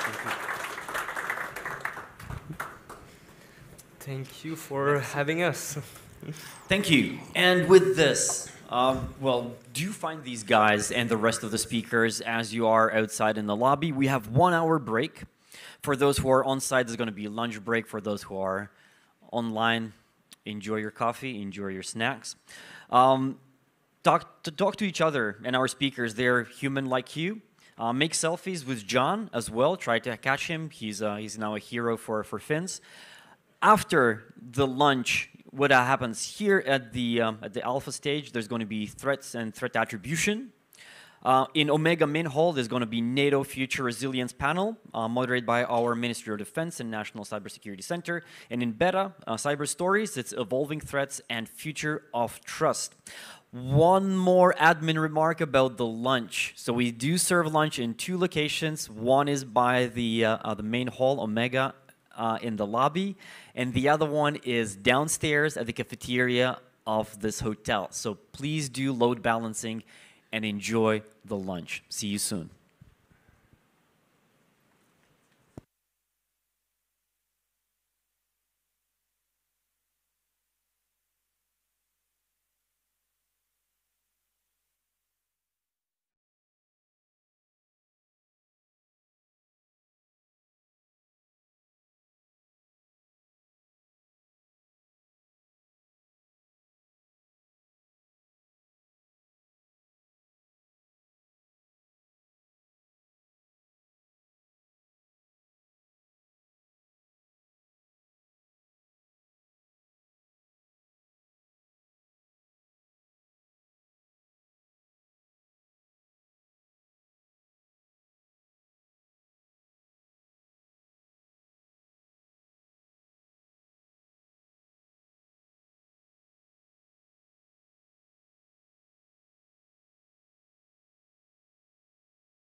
stream to go back live again.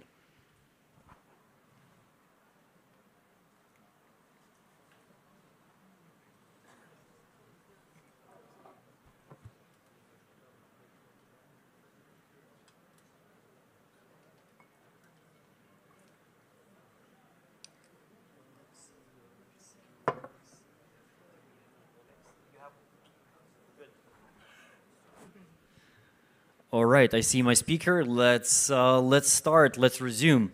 So, welcome back, everyone. So we are also now streaming live. We had a TLP Amber session before us. I want to remind that for the TLP Clear sessions, we will have the presentations as well online, if the speaker does offer those to us. But for TLP Amber presentations, there will be either redacted slides or no slides at all. So the next speaker comes from Ukraine, Major Alexei Hlushov, and he's a dedicated cybersecurity specialist. And well, he works for, it's a very long acronym. Sorry, I will not delve into all of this, but in essence, it's a state cyber protection center. And well, he will highlight top 3 threat actors targeting Ukraine, and will present threat cases as well, case analysis. So, Alexei, the stage is yours. Thank you, thank you. Hi. Hi everyone, my name is Alexei, and to be honest with you, I'm a little bit nervous, and to be honest, more than a bit, because it's my first large experience, and for such a large audience.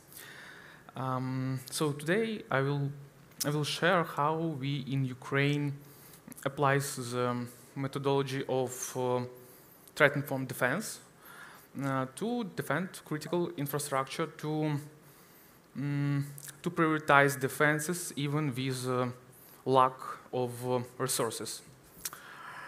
And I will just not show but sound you how we do it in Ukraine.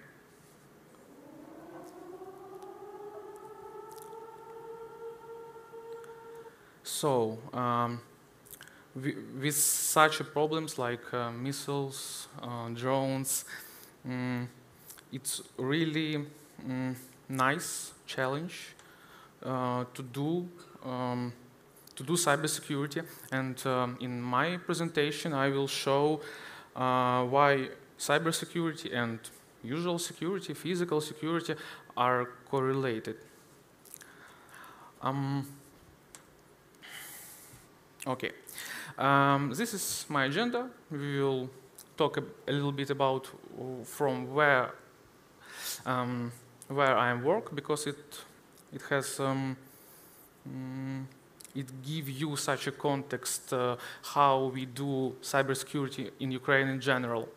Then we divide slides on threat, informed, and defense, and I will show which tactics, techniques, and techniques are relevant to Ukrainian cyberspace now, and how we choose particular defenses for such techniques.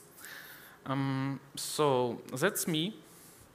On the left side, we are in Vyshyvanka. It's our traditional shirt, and as you see, I'm smiling. Which means it is the right way to remind you that everything we do, it's possible thanks to the armed forces of Ukraine, who are right now defending not only our country, but the whole Europe from Russian aggression.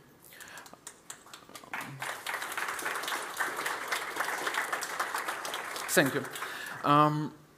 I represent the State Cyber Center, the State Center of Cyber Protection, and this is a part of this large name, the State Service of Special Communication and Information Protection. And why I'm telling you about this? Because it is a small, very high-level overview, just with a couple of emblems, which services have like a role of cybersecurity in different sectors, but with separate functions. Some service control Ukrainian's national cybersecurity system, to like provides regulations, creates policies. It is a state that I represent. And for example, we have another state like Security Service of Ukraine. This guy has like possibility to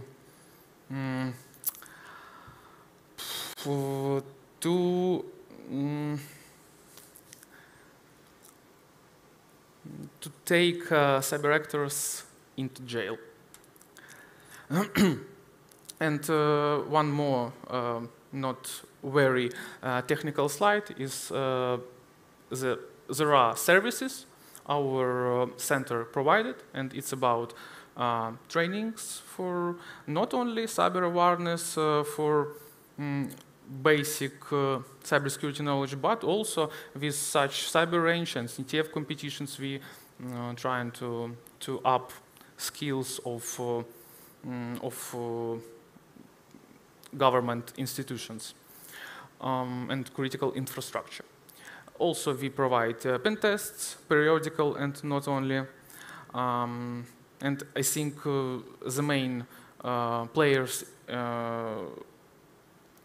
on the board are Security Operations Center, where I'm working now, and CERT.LV, which reports you can saw earlier during today. Also, we have National Center for Public Information and Resources Backup, and it has a crucial role to be ready to continue your not business but government functions and functionality after after such big disruptions as we was able to see past years, especially from full invasion started. And there is a slide to reproduce how that missiles, drones, so cybernetic attacks can correlate with and correlates with cyber attacks. This is it's like a mini timeline of this year attacks on a critical infrastructure, and this is not the usual attacks. These attacks were prevented, and the attackers was not able to get an impact they want. So we see that sometimes cyber attacks run in parallel with cybernetic attacks. Can it increase an impact? And also investigation of cyber attacks in parallel with kinetic attacks, like it is more complicated, even in terms of communication with potential victims, because they are in shelters. And now let's move on our topic, threat-informed defense. I hope you're able to understand the joke. We faced with some problems like lack of resources, with complex coordinations, and with MITRE attack always increase. And a few days ago, if I'm not mistaken, a new version of attack was updated. So cyber threat intelligence, it's not a tool. It is like complex system, consists of three directions: cyber threat intelligence, how attackers play evaluation, how we understand if our defenses works for now, and defensive measures, what we should do to be protected today. And we start from discussing threats, classifying them, and exploring some interesting techniques and important actors. So there is a slide. You can show how we divide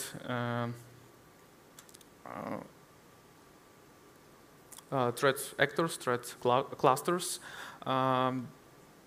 by their origin and by their aims. As you see, mostly guys with orange color do espionage. So I think they are all nation-state sponsored actors.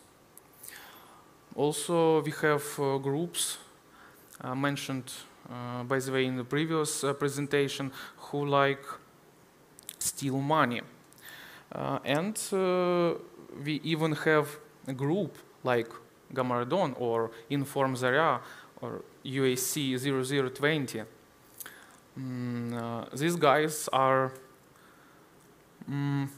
traitors, so they moved somebody from 2014, where the war began, or 3 years ago when the full invasion began. They moved from Ukraine on aggression side. This slide represents the most active attackers. UAC, by the means, stands for Ukrainian actor classifier, and UAC 0010 is Gamardon. You know, the 0006 guys named smoke loader, like the backdoor they used to steal money, and UAC 0050 also trying to steal money and do espionage. And today we add something about UAC 0184. These guys nowadays are really active. They target armed forces of Ukraine and using Signal Messenger for phishing and for collecting data about militaries.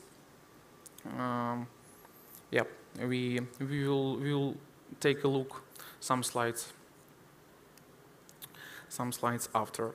So I want to show you some interesting techniques from my side.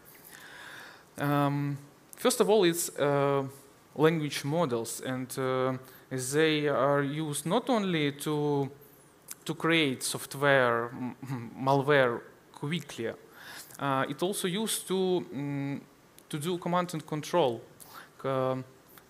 Attackers can easily bypass static analysis to implement commands like print current directory, create connection, run this DLL, etc., via particular prompts.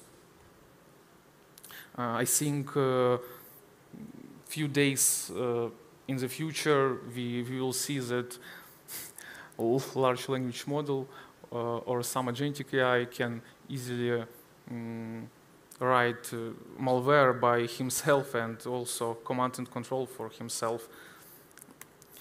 So one more interesting technique is zero-click, and there is some guide on Mitre how to map zero-click vulnerabilities correctly to Mitre. But I want to say about example with round-kube webmail client has as minimum 3 CVEs run in complex to gain exfiltration of all email data, exfiltration of cookies, possibility to do SQL injection into the round-kube server, and also even to run remote commands, execute remote commands.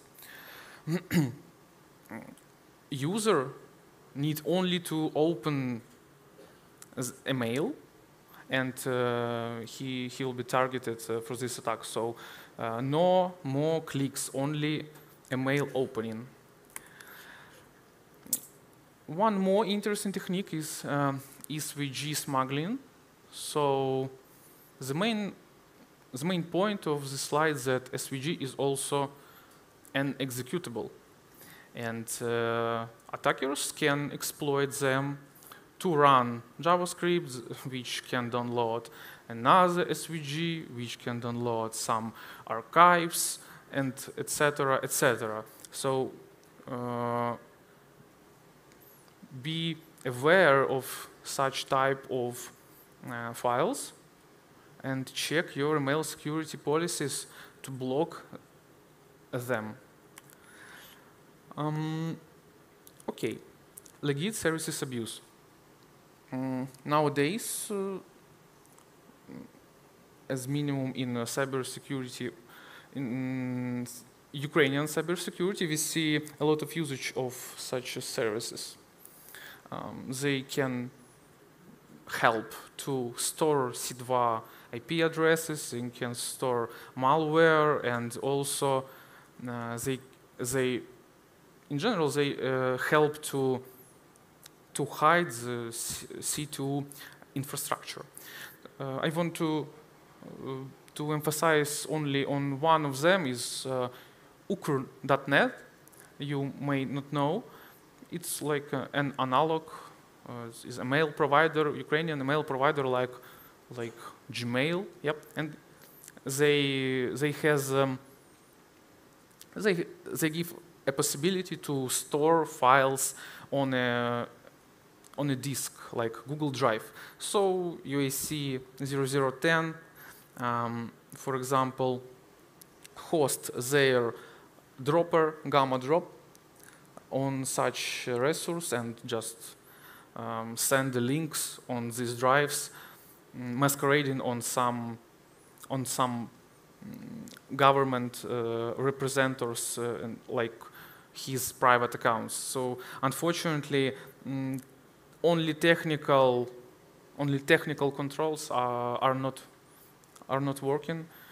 We should do it complex and organizationally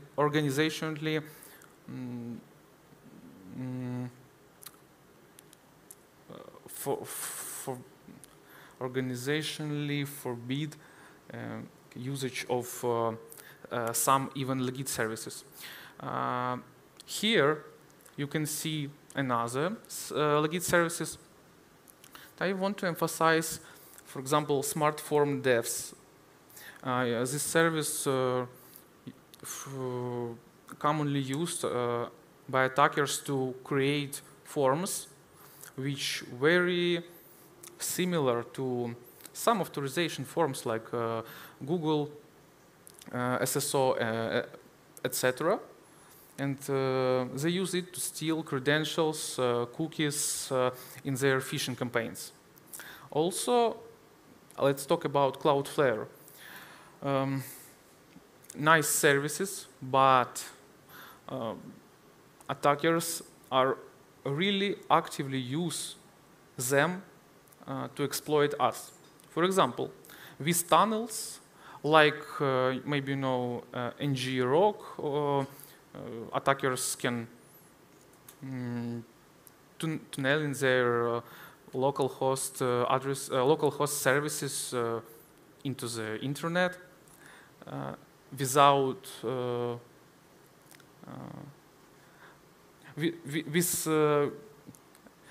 in order to hide their IP addresses of C2 servers. And Workers, also nice service, which provides a possibility to host something on their resources, like phishing pages, or maybe it can act as a C2 redirector, also to hide C2 infrastructure. One more interesting slide. Yes, it is a fun project, but it says us that even such a game can be as a command and control. So it's not funny because you understand like the potential of legit service usage. And now we move on the most active attackers nowadays. Gmerdon, as mentioned before. These guys are traitors, yep, former officers of our state service of Ukraine in Crimea that occupied from 2014. So the activity focus on intelligence. They do not disrupt systems, and it helps them stay in the infrastructures very long time. Here is like a representation of the last campaign we see. As previous presenter said, really their techniques and techniques are not changed, I think, years, but procedures they used to realize techniques really changed. What to emphasize here? Usage of HTA files, usual of scripting like Visual Basic or in another versions of their backdoors PowerShell. So there are some backdoors like Gamma Drop, Lake Flash, and Gamma Steel, and some of them we check on the next screens.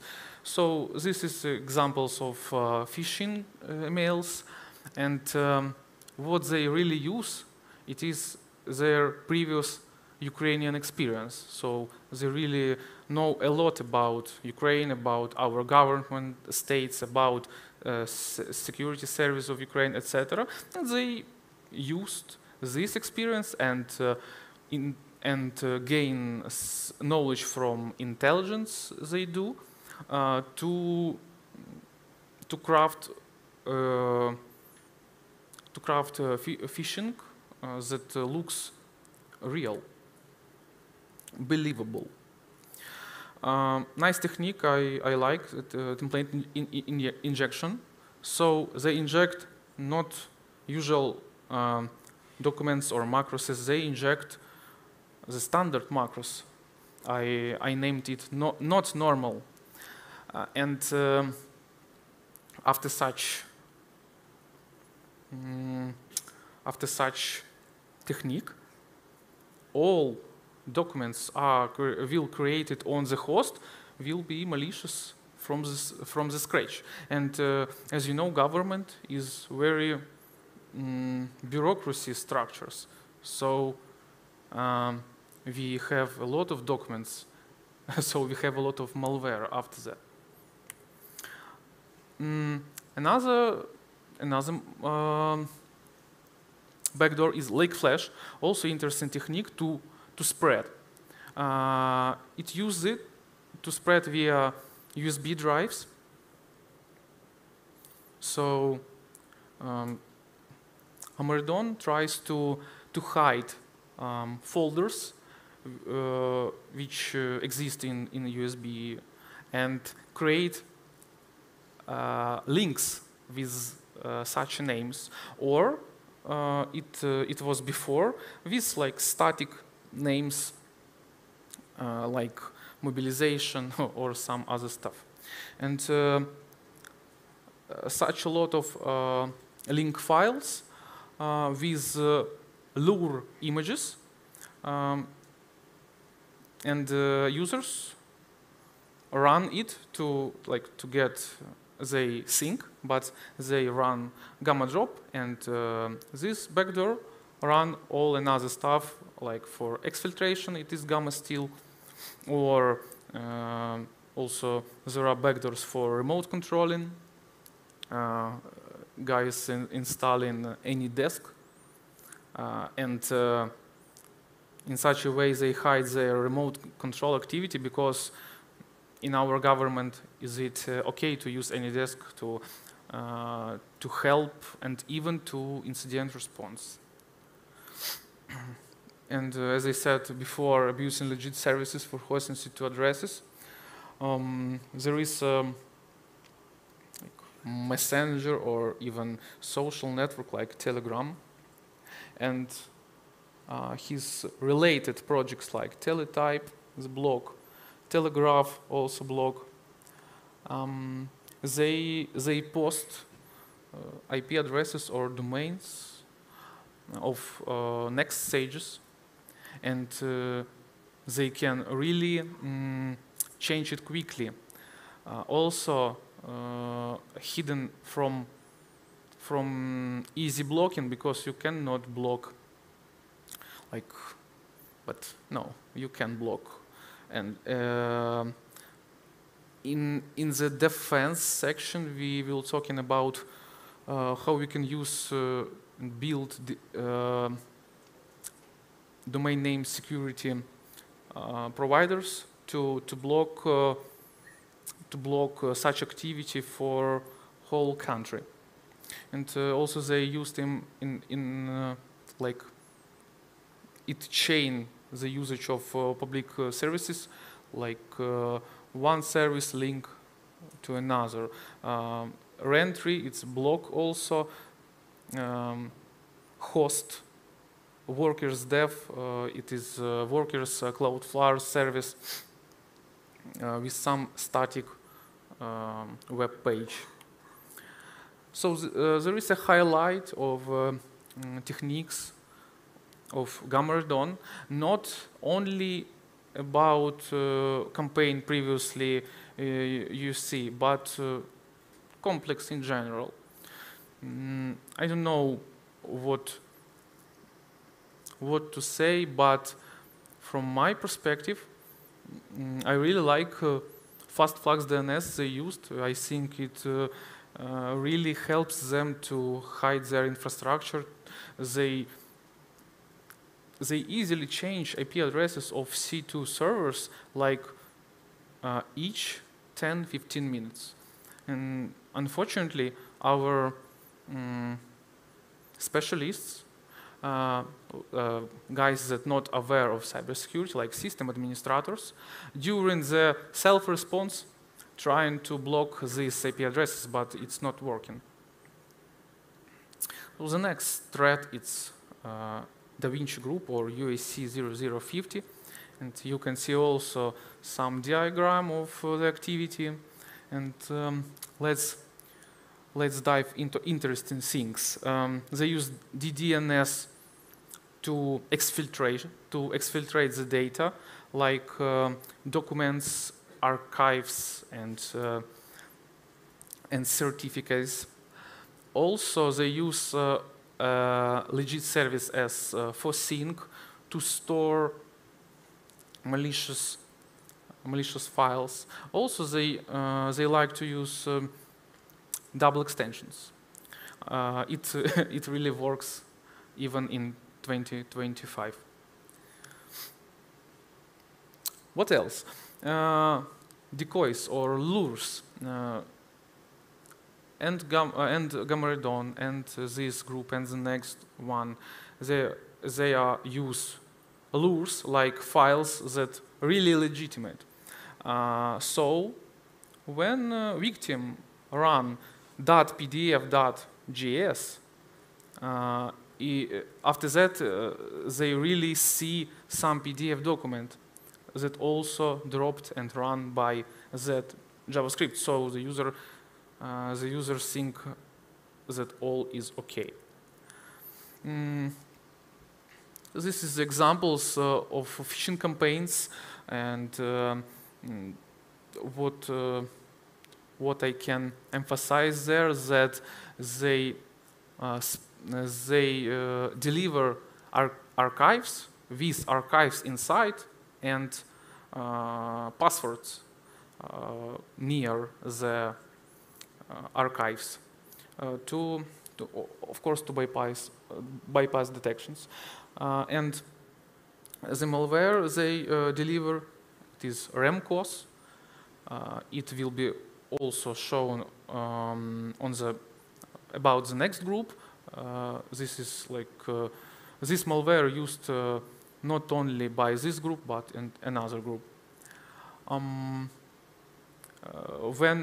When the executable runs, it injects RAMCOS in the memory of Explorer process to hide from security systems. And there are also highlights. I don't know what to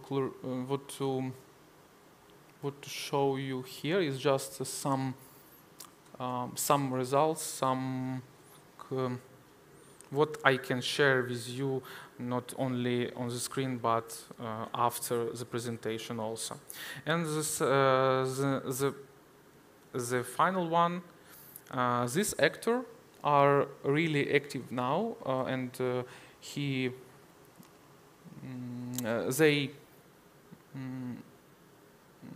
they target armed forces of Ukraine. And the technique I also want to show you, it is usage of XLL files.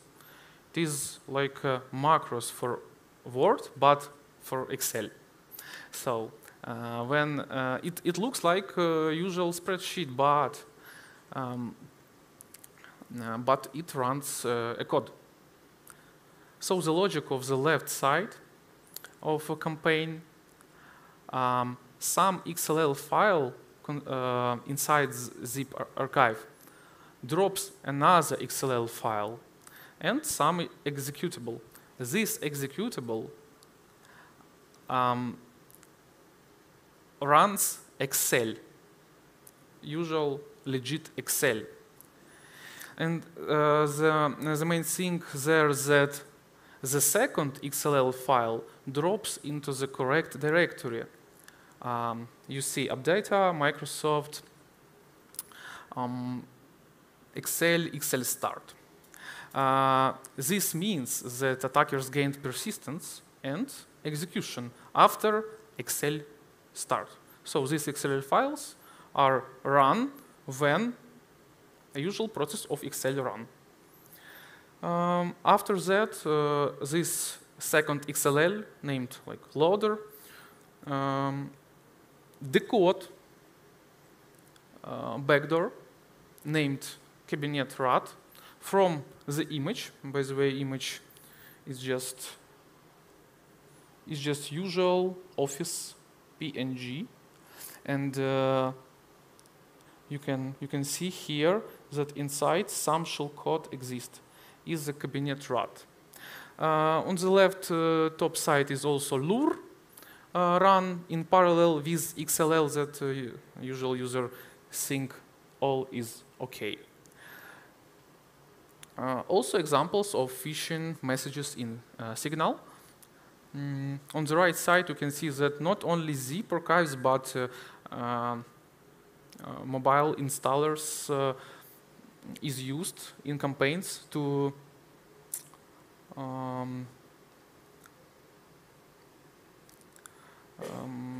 hack telephones and to get more information about army and to create more complicated phishing in their next attacks. Also the representation of TTPs. Yep, you can read them after presentation shared. Let's talk about informed part. And here is a presentation, high level, how we work with CERT.LV and share our intel inside the system. So we set up network sensors in government information infrastructures, and like each indicator we correlate in live. If we get a match, we receive an alert in Splunk, and our analysts can triage them.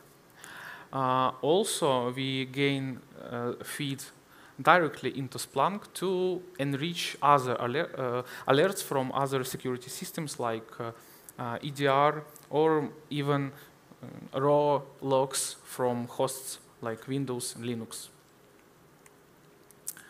One more process we're trying to build now in terms of to be informed is external attack surface management.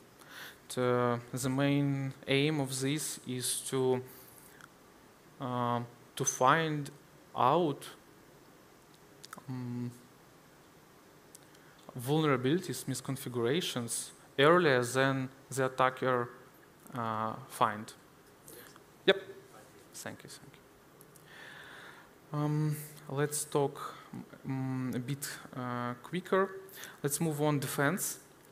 The final part, and there are some systems. I think you quickly understood how it works. So National Secure DNS, it's like RPZ zone, which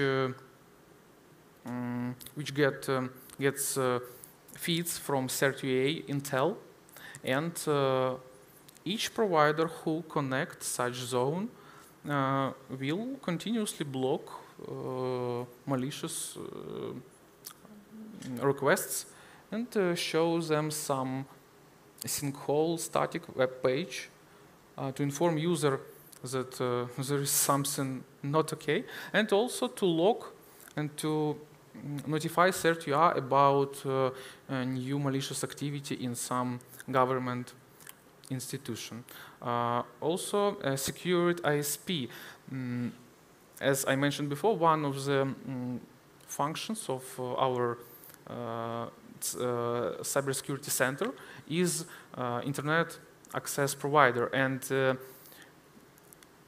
they get feeds from CERT.LV as prioritized row tables. So when some victim host trying to get an IP address which malicious, they route it to sinkhole server and also informed CERT.LV about incident, and also it was prevented. This system is also under development now, and I just want to talk that we do not want to be secured from all the phishing. We want to secure only from attacks and patterns of attacks of phishing used from us, and with such Python filters, we're trying to develop the policies as quick as we can. Also, we use application whitelisting, and we provide to our organizations scripts or GPOs to block lol bus, lol bin, and directories like public, updata, etc., to run some malicious but legit tools. Also, we trying to enable host firewall to also close the network connections from such tools like WebScript or or MSHTA. Also, we do hardening via registry and block Windows script host, ActiveX, and Visual Basic macros from Office products to protect from execution of malicious Office payloads.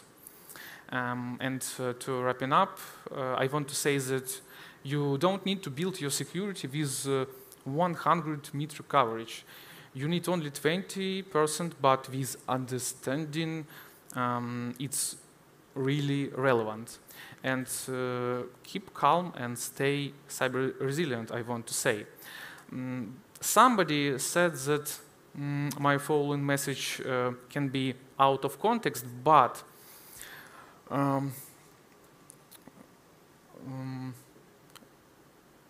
give me a try to read, because it's important from my perspective. So appreciate what you have: nationality, land, language, family.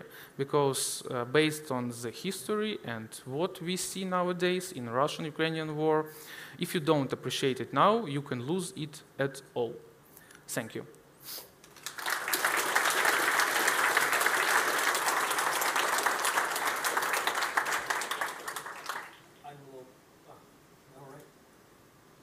I will open up the questions also from the audience, so if you have a question, just raise your hand and the microphone will be delivered to you. Do we have anyone? All right. While we're waiting for the... all right, there's one question in the gentleman right in the front. Oh, wait for the microphone, please, so that the online viewers can hear you as well. Thank you. Hi. I particularly enjoyed your section on different threats, the categories, and I wanted to ask if you could elaborate a little bit more on the zero-click payload you mentioned.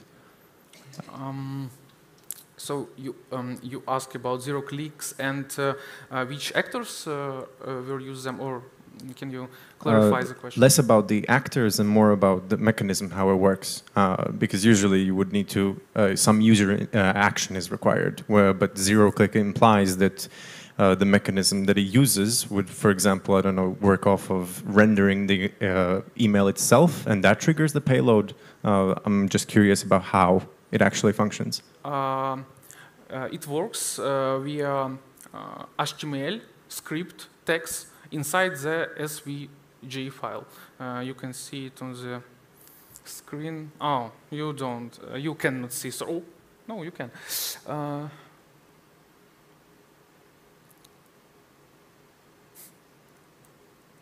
Here it is. So, inside the SVG, some iframe tag with source to outside resource exist, and inside another SVG, some script, some JavaScript can use to run like another stage, download archives, exfiltrate cookies, etc. So I understand correctly, the iframe is the initiator, and the whole payload works because the email client that is used to embed this entire thing triggers it. Yep, and also we see that even if you block rendering, there is a possibility to have a CVE which allow attackers to force the render on the client side. Thanks. Thank you. A final question from my side is, it's interesting that you're tracking also the Ukrainians that are moving to Russian side, or Russians that are moving to the Ukrainian side. It's interesting that you assign them their own UAC number. How do you track them as well? How do you merge this gap? Do you constantly track them, and sometimes their infrastructure appears from Russia or the infrastructure appears from Ukraine? How do you make the shift? How does this process behind works? Okay. Some years before, there were reports from state security service, or the State of Security Service of Ukraine, which attribute guys from the main the main armed forces like unit, and guys there by the intelligence worked in Crimea State Service of Ukraine, and their functions that days said that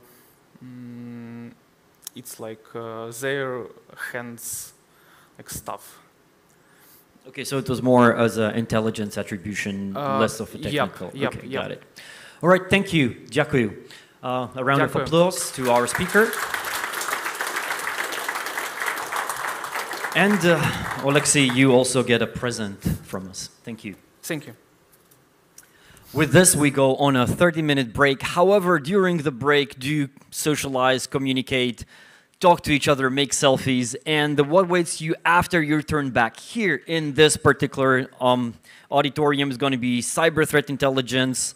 In Omega, it's going to be crisis and risk management, and in Beta, which is just in the neighboring area here, is going to be a talks about financial fraud. See you in 30 minutes. Thank you.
All right, welcome back. I think there are still people swarming in from the break. However, we're starting our technical session, and on stage you have already John Strand, who is from Black Hills Info Security. He's also our sponsor, and you can find him and talk to him in a booth. You can make selfies as well. He's the Finn's most favorite author. So he followed actually my advice on going only without slides. And he is going to talk about cyber deception and adversary tracking, just showing how this actually works. John? Thank you so much. I lied. One slide. By the way, whenever I'm talking with you, and we were at SciCon, I think it was, and it was like, you need to do this presentation, you need to come down to Latvia, and no PowerPoint slides. I got hives. I started itching. I was like withdrawals, right? So I have this one. You want to take a picture of it. I have a URL that you can go to, tinyurl.com, free labs free. It's a full lab environment. Everything I am doing today, you and your team can do. So it's not going to be a demonstration where you're like, that's really neat, and then you go party tonight, and then you're hungover, and you're like, can't remember anything. You'll be able to do absolutely everything that I do step by step, so you can train your team how to do these techniques. So just go to tinyurl.com, free labs free. Full disclosure, I had artificial intelligence create this picture for me. I love giving weird prompts. Like this prompt was, I want a sexy keyboard that says, don't touch grass, touch me instead. And that's what it came up with, and I think it did a very disturbing job of that. And I will put this up at the end of the presentation. So that's it. No more slides, except at the end I'll put that one back up. And now let's go ahead and let's get started. So the next presentation that's coming up is how to track adversaries based on the mistakes that they make. So what we're going to do is we're going to talk about how we can force adversaries to make those mistakes, and we can do it with cyber deception. One of the big problems with cyber deception is everyone thinks in terms of high interaction honeypots, right? Like we're going to put out a Windows 2000 box, and what are we going to find out? That a Windows 2000 box can be easily hacked. Does that improve our security posture at all? Not even a little bit. The other problem that you run in with many cyber deception solutions is they're very, very predictable. There's certain strings that you can use to identify those honeypot technologies, and I'm going to show you a little bit later how we can use artificial intelligence to dynamically generate the honeypot content for us, so the attackers are constantly getting a new view of any of the fake technologies that we're putting up there. And ultimately, this is all from my class on cyber deception, which is a pay-what-you-can class. You can take the class for $0. It's actually out on YouTube, the entire class, using the exact same labs that we have here. It's 16 hours of the things that I'm going to be discussing. But the first one we're going to be looking at, and I'm going to be going through the lab instructions. All of these labs are available to you. I'll put that slide up a little bit later, and you and your team can gain access to every single one of these. I don't have time to do every single one of these, but I'm going to focus on two of them. We're going to talk about attackers cloning websites for the purposes of trying to steal credentials from your end users, how we can deal with that effectively. And then the other one that we're going to be talking about is a honeypot tool called Beelzebub, which uses artificial intelligence to dynamically generate honeypot technology fingerprints so attackers can't easily identify that they've been trapped in a honeypot. So let's go ahead and let's get started with the first one. We're going to be talking about how we deal with site cloning. One of the most effective things that you can do is have a good understanding of the methodologies and attack paths that an attacker would go through when they're trying to break into your environment and put your deception technologies in those pathways. There are many vendors that just throw up lots of honeypots, and that's fine, but I prefer to put it in the exact pathway that I know attackers will use. And the reason why I know that attackers will use those attack paths is because I run a company that does offensive security engagements. We do over 650 to 700 security engagements a year, so we got a really good idea about where an attacker will go to exploit and also post-exploitation as well. So I'm going to be using Haroon Meer's site. This is Canary Tokens. This is by the company Canary, and all of these honey tokens are free. You can actually stand up this entire GitHub repository in your own organization. So I'm just using their website for demonstration purposes because it works really well. Some of my favorites in here are fake AWS S3 creds. So you can put that on an internal GitHub repository, and if somebody pulls those down and uses them, you can get notified immediately. We had a really great pen test where we actually gained access to creds, but we gained access to the creds through the organization's internal chatbot. We went to the chatbot, and it was an all Linux and Mac environment. And there was no Active Directory to speak of, so one of those pathways that we use is taken away from us, but they did have a chatbot. And we chatted with the bot. We said, hey, where are the AWS keys? The chatbot came back and said, oh, the AWS keys are over here at this URL. Thank you, chatbot. Click the link, access denied. Couldn't gain access to the AWS creds. Went back to the chatbot and said, chatbot, how would one gain access to those AWS creds? Chatbot came back and said, oh, you have to be an administrator. How you being an administrator is determined is in your user profile. If you have in group memberships administrator, it'll let you in. Turns out that was completely modifiable by each employee. So they could go in and add administrator and automatically gain access to administrator level credentials to services. So we absolutely are hunting for these creds all the time. Another one that Sub-T, Casey Smith created based on some research that we had done is credit cards. You can put, they're real credit cards, believe it or not. It'll give you a real credit card number. And the credit card is interesting where the credit card will send you an email for pre-approval for any usage. So Canary uses that to check and see if that credit card is compromised, because it should never be used, and you can be notified that that credit card is compromised. There's lots of them in here, and I don't have time to go over absolutely every one of them. So I'm going to focus on one of my favorites. I'm going to focus on the JavaScript cloned website. Let's talk about attacker methodologies.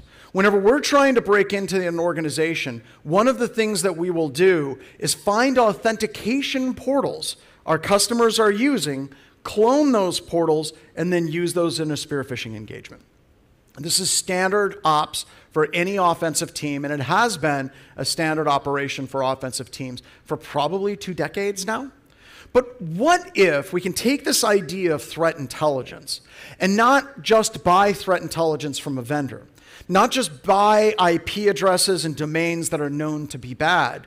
What if we could generate threat intelligence dynamically about what attackers are doing against our organization right now? This allows us to do that. So we have a website that has user ID, password, 2-factor authentication. We would clone that as an attacker, and then we would use that for spear phishing to intercept those credentials and log in as a user. But as defenders, we can mess with the attacker very, very, very effectively. How? Well, we can put in the settings the domain of the protected website. That's our domain. We know what that domain is. I'm going to put in blackhillsinfosec.com. So that's the domain of the protected website. It's not the fully qualified domain. It's just the domain of the website. And I'm going to put in my personal email address because I want to be alerted if someone tries to clone my website. And then I'm going to put in a message to myself of ha ha ha ha ha ha ha ha. And I hit a key and everything went horribly, horribly wrong. All right, so let's do that again. Do not quite as many ha-has. And then I'm going to create the token. Now, what this token does is it generates some JavaScript. And it says, if I am executing on a website that is not equal to Black Hills InfoSec. So an attacker that would be attacking my company would use various substitutions for Black Hills InfoSec. They may try a 1 instead of an I, a 0 instead of an O, or Cyrillic characters that look similar, but it's different, to try to create a convincing fake version of my authentication portal, let's say for email. And this JavaScript will evaluate where it's executing from, and if it's not equal to this, then it's going to fire, and it's going to reach out to Canary tokens, and it's going to grab this 1 pixel by 1 pixel image. And that will notify us that this website has been cloned, and it's now, this code is executing from a website that is not owned by my company. An attacker is trying to execute it. But there's a problem with this. The problem with this is it's kind of obvious, right? I mean, just between you and me, attackers are never going to do this, but let's say hypothetically. An attacker goes through and reviews the code of the cloned website. Once again, never going to happen. But let's say that they do. They would get to this and say, this is bad. I'm not going to run this code. More than likely at that point, this is no longer a safe organization to hack. They're going to go someplace else. But what you can do is you can do this. You can click obfuscate script, and it automatically obfuscates the script for you. This is powerful for a couple of reasons. One, I can't read it. There's probably people in the room that can. That's special. I didn't date in high school either. I understand, all right? Now, what's also interesting about this is happening more and more and more with code in the past 18 months because of the advent of artificial intelligence. There's a lot of websites that are using AI to dynamically generate their websites, and a lot of that code looks like this, all right? So we can obfuscate it. I'm going to deobfuscate it because reasons. So I have this code, and it's been generated, and what we're going to do now is set up the server, all right? We're going to set up the server. Once again, following the instructions that are available to absolutely everyone in the room. The first thing I'm going to do is I'm going to become root on my Kali system. Then I am going to CD into a website that has an Outlook Web Access honeypot. For the record, if attackers see environments running on-prem Exchange with Outlook Web Access, they get all kinds of excited because you shouldn't be running on-prem Exchange. But you could do the same thing for anything that has user IDs and passwords. Could be a VPN portal, a web portal, doesn't matter. Just you're going to insert the code underneath the head inside of the HTML, and I'll show you what that looks like here in a second. Then I'm going to CD into templates. Oh, CD into opt, OA. Oh, I'm in the wrong system. There we go. That's better. There we go. All right, so I'm going to CD into templates. Too many Linux systems, said no one ever. All right, I'm in templates, and what I'm going to do is I'm going to edit the default Outlook Web HTML file. So this is just a fake Outlook Web HTML file that's kind of designed to capture credentials, but it's going to work for articulation purposes. And this is easy. Anyone with any level of technical skill can pull this off. We're going to go to the point of the HTML that says head, and then we're going to put in a script tag after head. Go ahead and put that there. Oops. Right below head, I'm going to put in script, like that. And then we're going to take that JavaScript, and then we're going to paste it in, and then I'm going to close that script. There we go. Now I have inserted this code into my web page. It's that easy. And remember, this will not fire unless someone scrapes the website and then runs it, because it's evaluating whether or not it's executing on blackhillsinfosec.com. You could also put in the obfuscated script if you want. Does that pretty easily. I'm going to clean some stuff out. I'm going to write it out, and then I'm going to close it.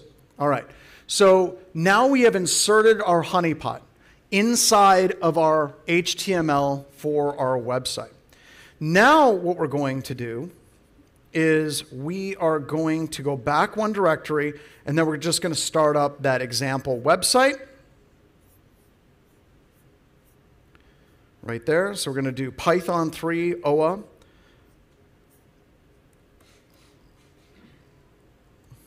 A lot of stuff in my command history. There we go.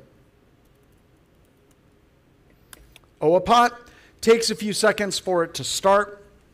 And once again, this is just proof of concept code. It even tells you this is a development server. Never use this in production. It's just used for this class. So we now have our server up and running. I'm going to surf to it, and I'm going to show you what it looks like whenever I surf to that website. By the way, all of this is running in Guacamole in Amazon AWS. I'm not running any of these systems on my local system. So when you see the IP address back to the United States, I think next to a good barbecue place, it's not here, it's in Amazon in the cloud. Everything is cloud-based, so you can run all of these labs in anything with a browser. It'll work just fine. So I'm going to grab this URL for the demonstration, and I'm going to open up the interwebs. There we go. I'm going to paste and go. There we go. So this would be an example of the website that the attacker has cloned. It's capturing user ID and password. I can put in test and test, and it's just running. But it's not associated with Black Hills Information Security. And because it's not associated with Black Hills Information Security, that means that that JavaScript is firing in the back end. So the attacker clones the website and is ready to launch a spear phishing attack. But as soon as they fire up the website and test it, it automatically triggers the honeypot in the code. Now, if I go back to canary tokens, I can scroll down and I can select Manage Canary Token. And it's going to say it's been triggered 2 times.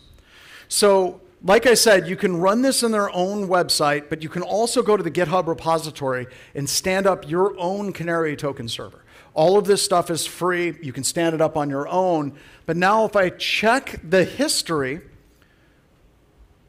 it's going to come back with the IP addresses that made that connection. There's the Carolina Brothers Pit Barbecue. I told you it was going to be next to a good barbecue joint. And this is actually an AWS data center because all of my stuff is running inside of this data center in the cloud.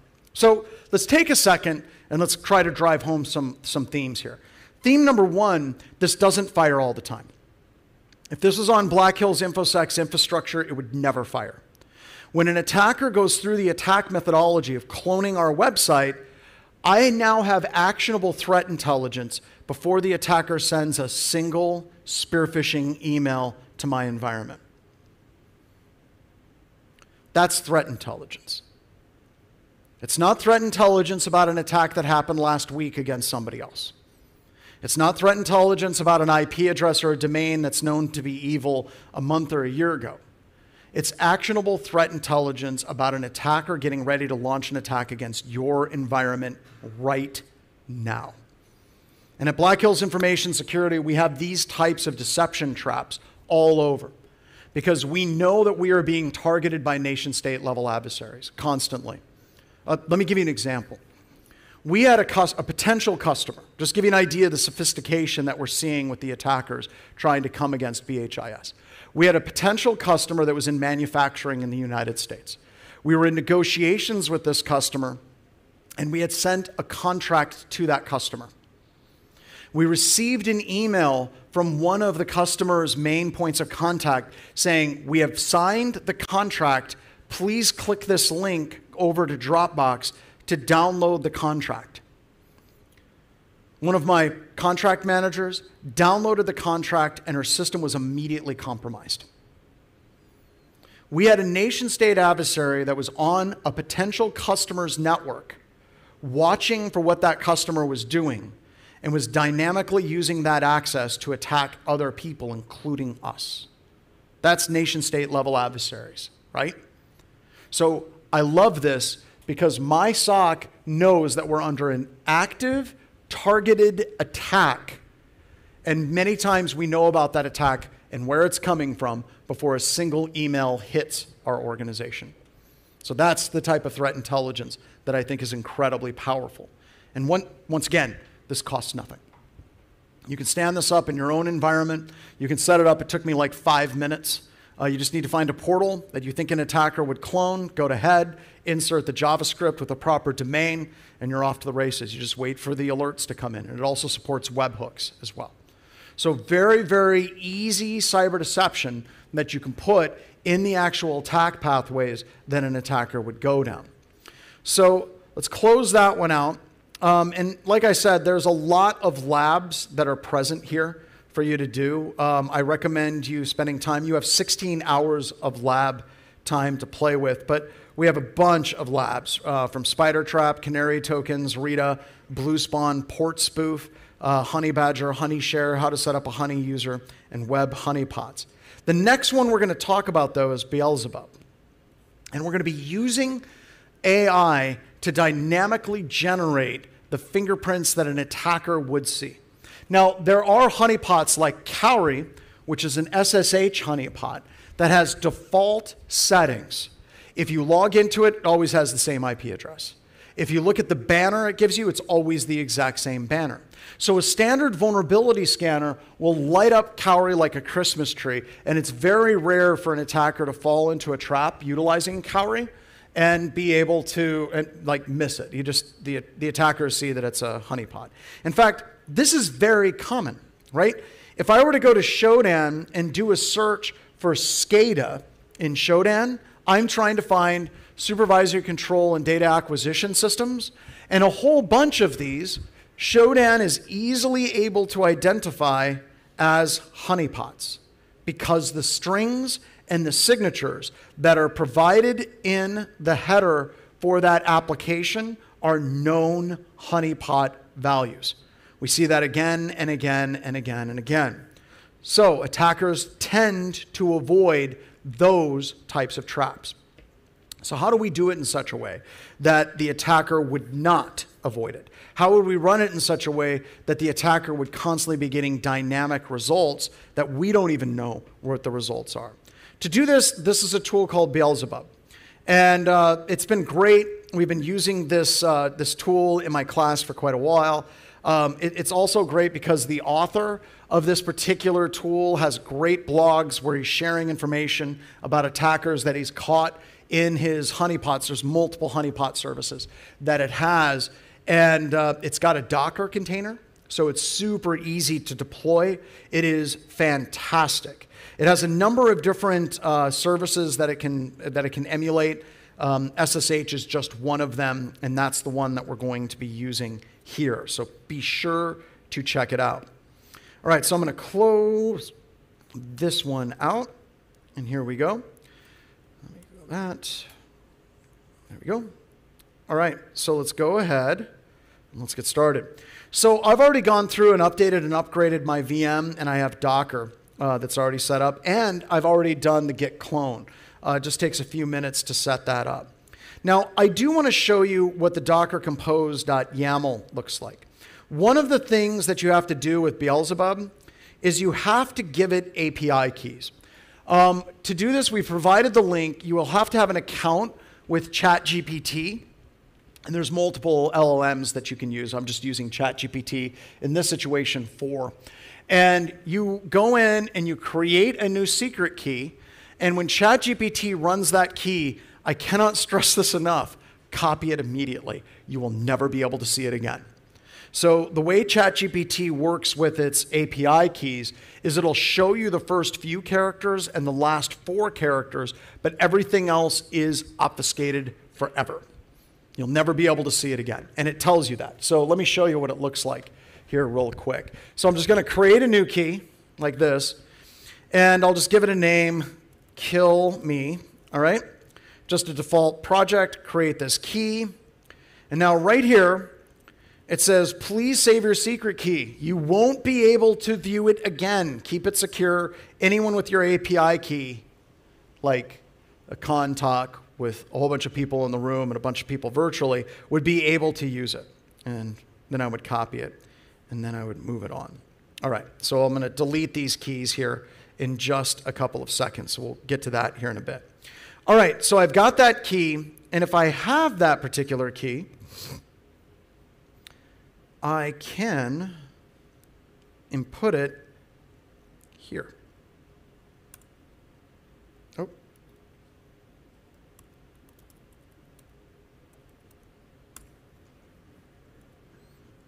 All right, let me zoom in. and explain this configuration. It's really amazing. Beelzebub is written in Golang, and it's incredibly tight, very, very, very simple code. It's not highly complicated.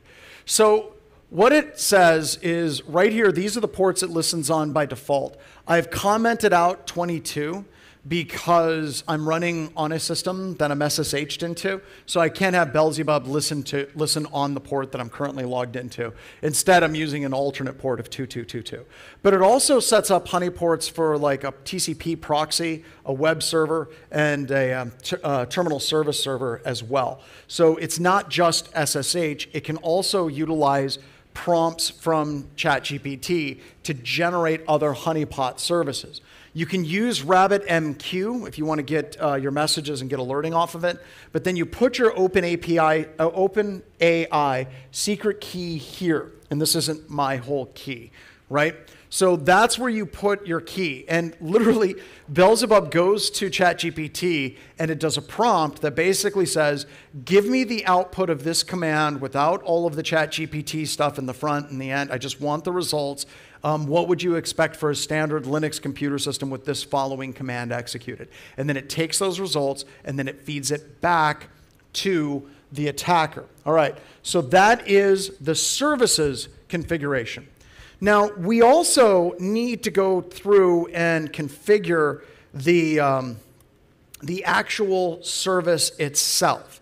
So to do that, we would go into the configuration services file here, and then we would edit that services file. Now, we put in the ChatGPT API key as well there, but there's some additional services for it.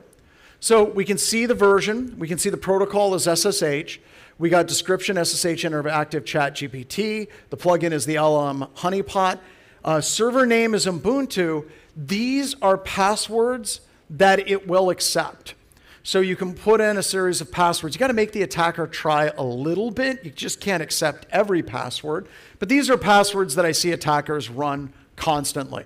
Root, I'm a little bit disappointed they don't have Tor. I don't know if we have any old school backtrack folks here, but root and Tor would have been cool. QWERTY, Smoker666, which is a little bit on the nose. I don't know. 1, 2, 3, 4, 5, 6, Jenkins, Minecraft, which makes a lot of sense. Sciene, Alex, Postgres, Lie, 1, 2, 3, 4, 5, 6, and 1, 2, 3, 4. So these are the passwords that it would accept. You can add in and remove those as well. So we set up that configuration with our key as well. Let me back up. And then we back up here. And now we're ready to start it up. I already have it running. You just basically do the Docker Compose build, and then Docker Compose up, and then you try to authenticate to it. Alrighty. So now I'm going to authenticate to the server, put in the password of 1234 because that was in that file, and now I'm in. And we can change this prompt to just about anything, but I will tell you, no one's going to look at Ubuntu and be like, well, that's a honeypot. There's tons of systems that are called Ubuntu. Now, at this point, we're completely off-roading.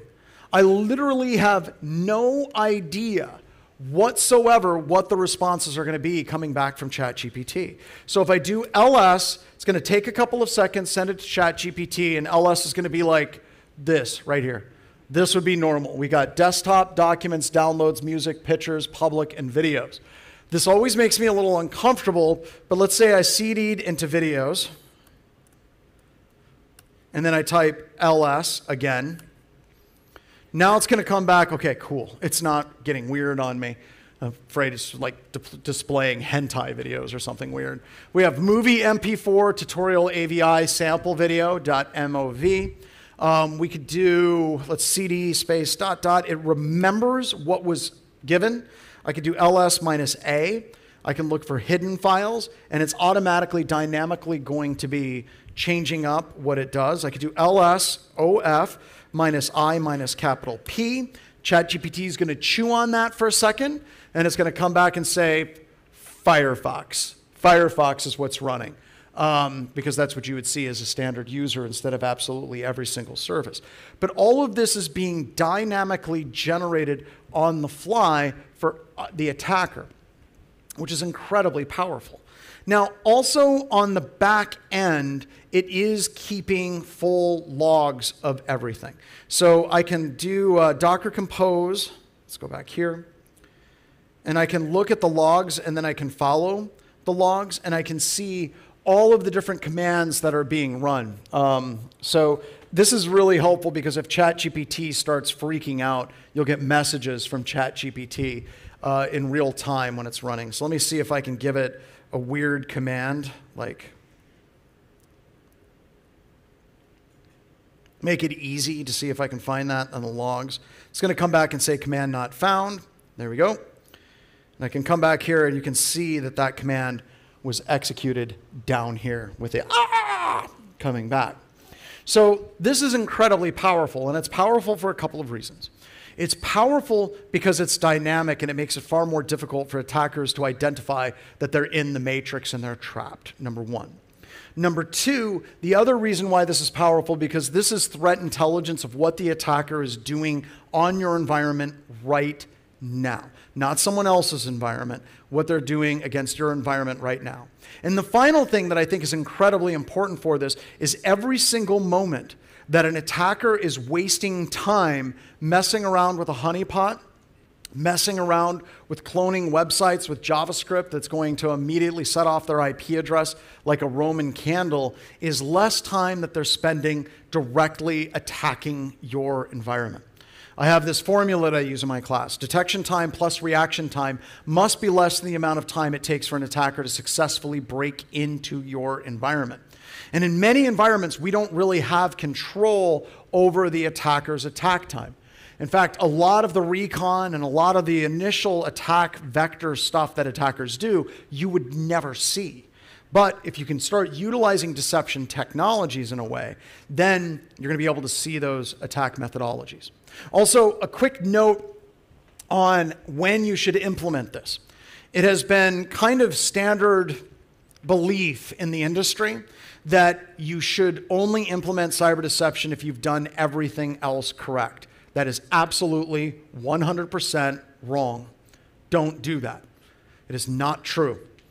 There are deception technologies that are so easy to implement and they're so effective, there's absolutely no reason not to implement them right away. I gave you two quick, easy ones that we can do in a 40-minute presentation.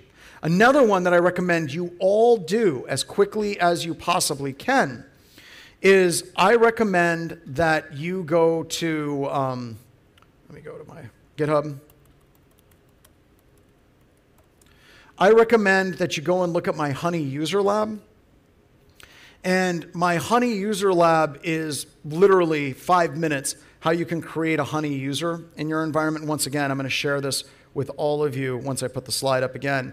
But one of the first things an attacker does when they gain access to your environment is they will initiate a password spray.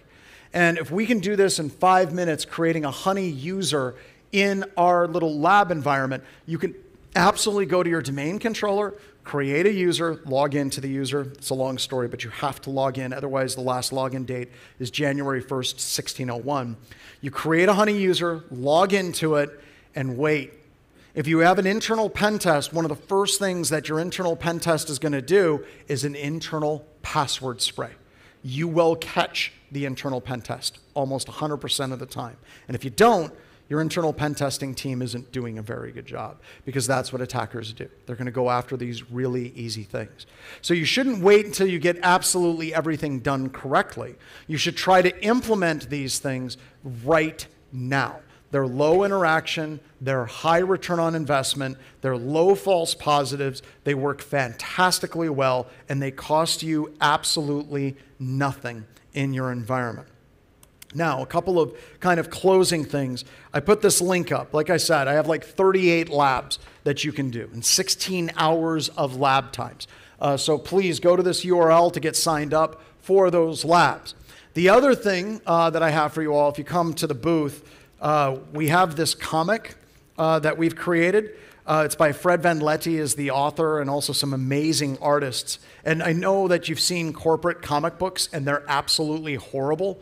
It's like, like the superhero is the vendor. It's like, X vendor saves the day. It's like, that's really bad. Fred is the author of Cowboys and Aliens. He's also done the Evil Dead comics for years. And he also wrote, there was a movie, it was a small independent movie that came out. Not a lot of people saw it last year, but he is one of the accredited authors for this little art house movie called Deadpool versus Wolverine. Last summer. So we've been working with him. It's a full graphic novel on the future of hacking, and in it is a bunch of cyber challenges. So when you see people initiate hacks in the comic book, you can actually do those hacks as well. And we have copies of that available for absolutely everybody. I've got a few minutes for a question. If anybody has any questions, I'd be happy to answer them. I think I can take one. You think that's about right? Now we have around 5 minutes, so we can maybe take 2 or 3. Okay. Well, I'll kick it off because you mentioned already, I had a question that you already started answering about when is the right time when to deploy the honey tokens and honeypots. Well, honey tokens. In my experience, we usually don't do this. Mm-hmm. Well, it might be a good idea to start. However, but the question is actually, if we're doing a threat hunting operation, when we know that there's an adversary there, we see active, ongoing activity, we see where it's going, does it make sense at that point adding the honey tokens in path of the adversary? Yes. My screen's gone, but it's okay. One of the cool things that you can do is if you know an adversary is sitting on the workstation, one of the things you can do is use a word web bug. So let me go back over here. Let's go to canary tokens. Let's do a new canary token. You can generate word web bugs. So that's weird. I think I know what's going on. Just give me a second. Apparently, there we go. All right. You can generate a word web bug or an Excel spreadsheet. And what you can do is put this on the desktop of the system that you believe to be compromised. So if the attack, and I love Excel spreadsheets because attackers don't like Word docs with macros. They hate them unless they're using them as an attack. Excel spreadsheets, they expect to have macros. The coolest thing about this is if the attacker downloads these files through their C2, they don't get mark of the web. So the active content that you put in for tracking that attacker is going to fire. And we also in the class talk about not just getting an IP address of an attacker, but you can put in a macro like netsh WLAN show networks mode equals BSSID, where you'll be able to get the wireless survey of where the attacker is and geolocate them within 20 meters. Great question. Right. I will take also the questions from the audience, so just raise your hand so that I can see it. John, you saw it? Yeah, I saw one right in the back right corner, oh, yeah, as far as yes, you possibly can get back from us. Oh, you're not going to run down there. Okay. Maybe a silly question, but these are no-brainers. So what's preventing people from using this? Why they are not used? Typically, the lazy answer is that people are ignorant. But I don't believe in that. So have you figured out why people are not using these more? Number one, the amount of people that are using them now than 5 years ago is exponentially larger. Okay. We see it all the time in our penetration tests where 5 years ago we didn't see it.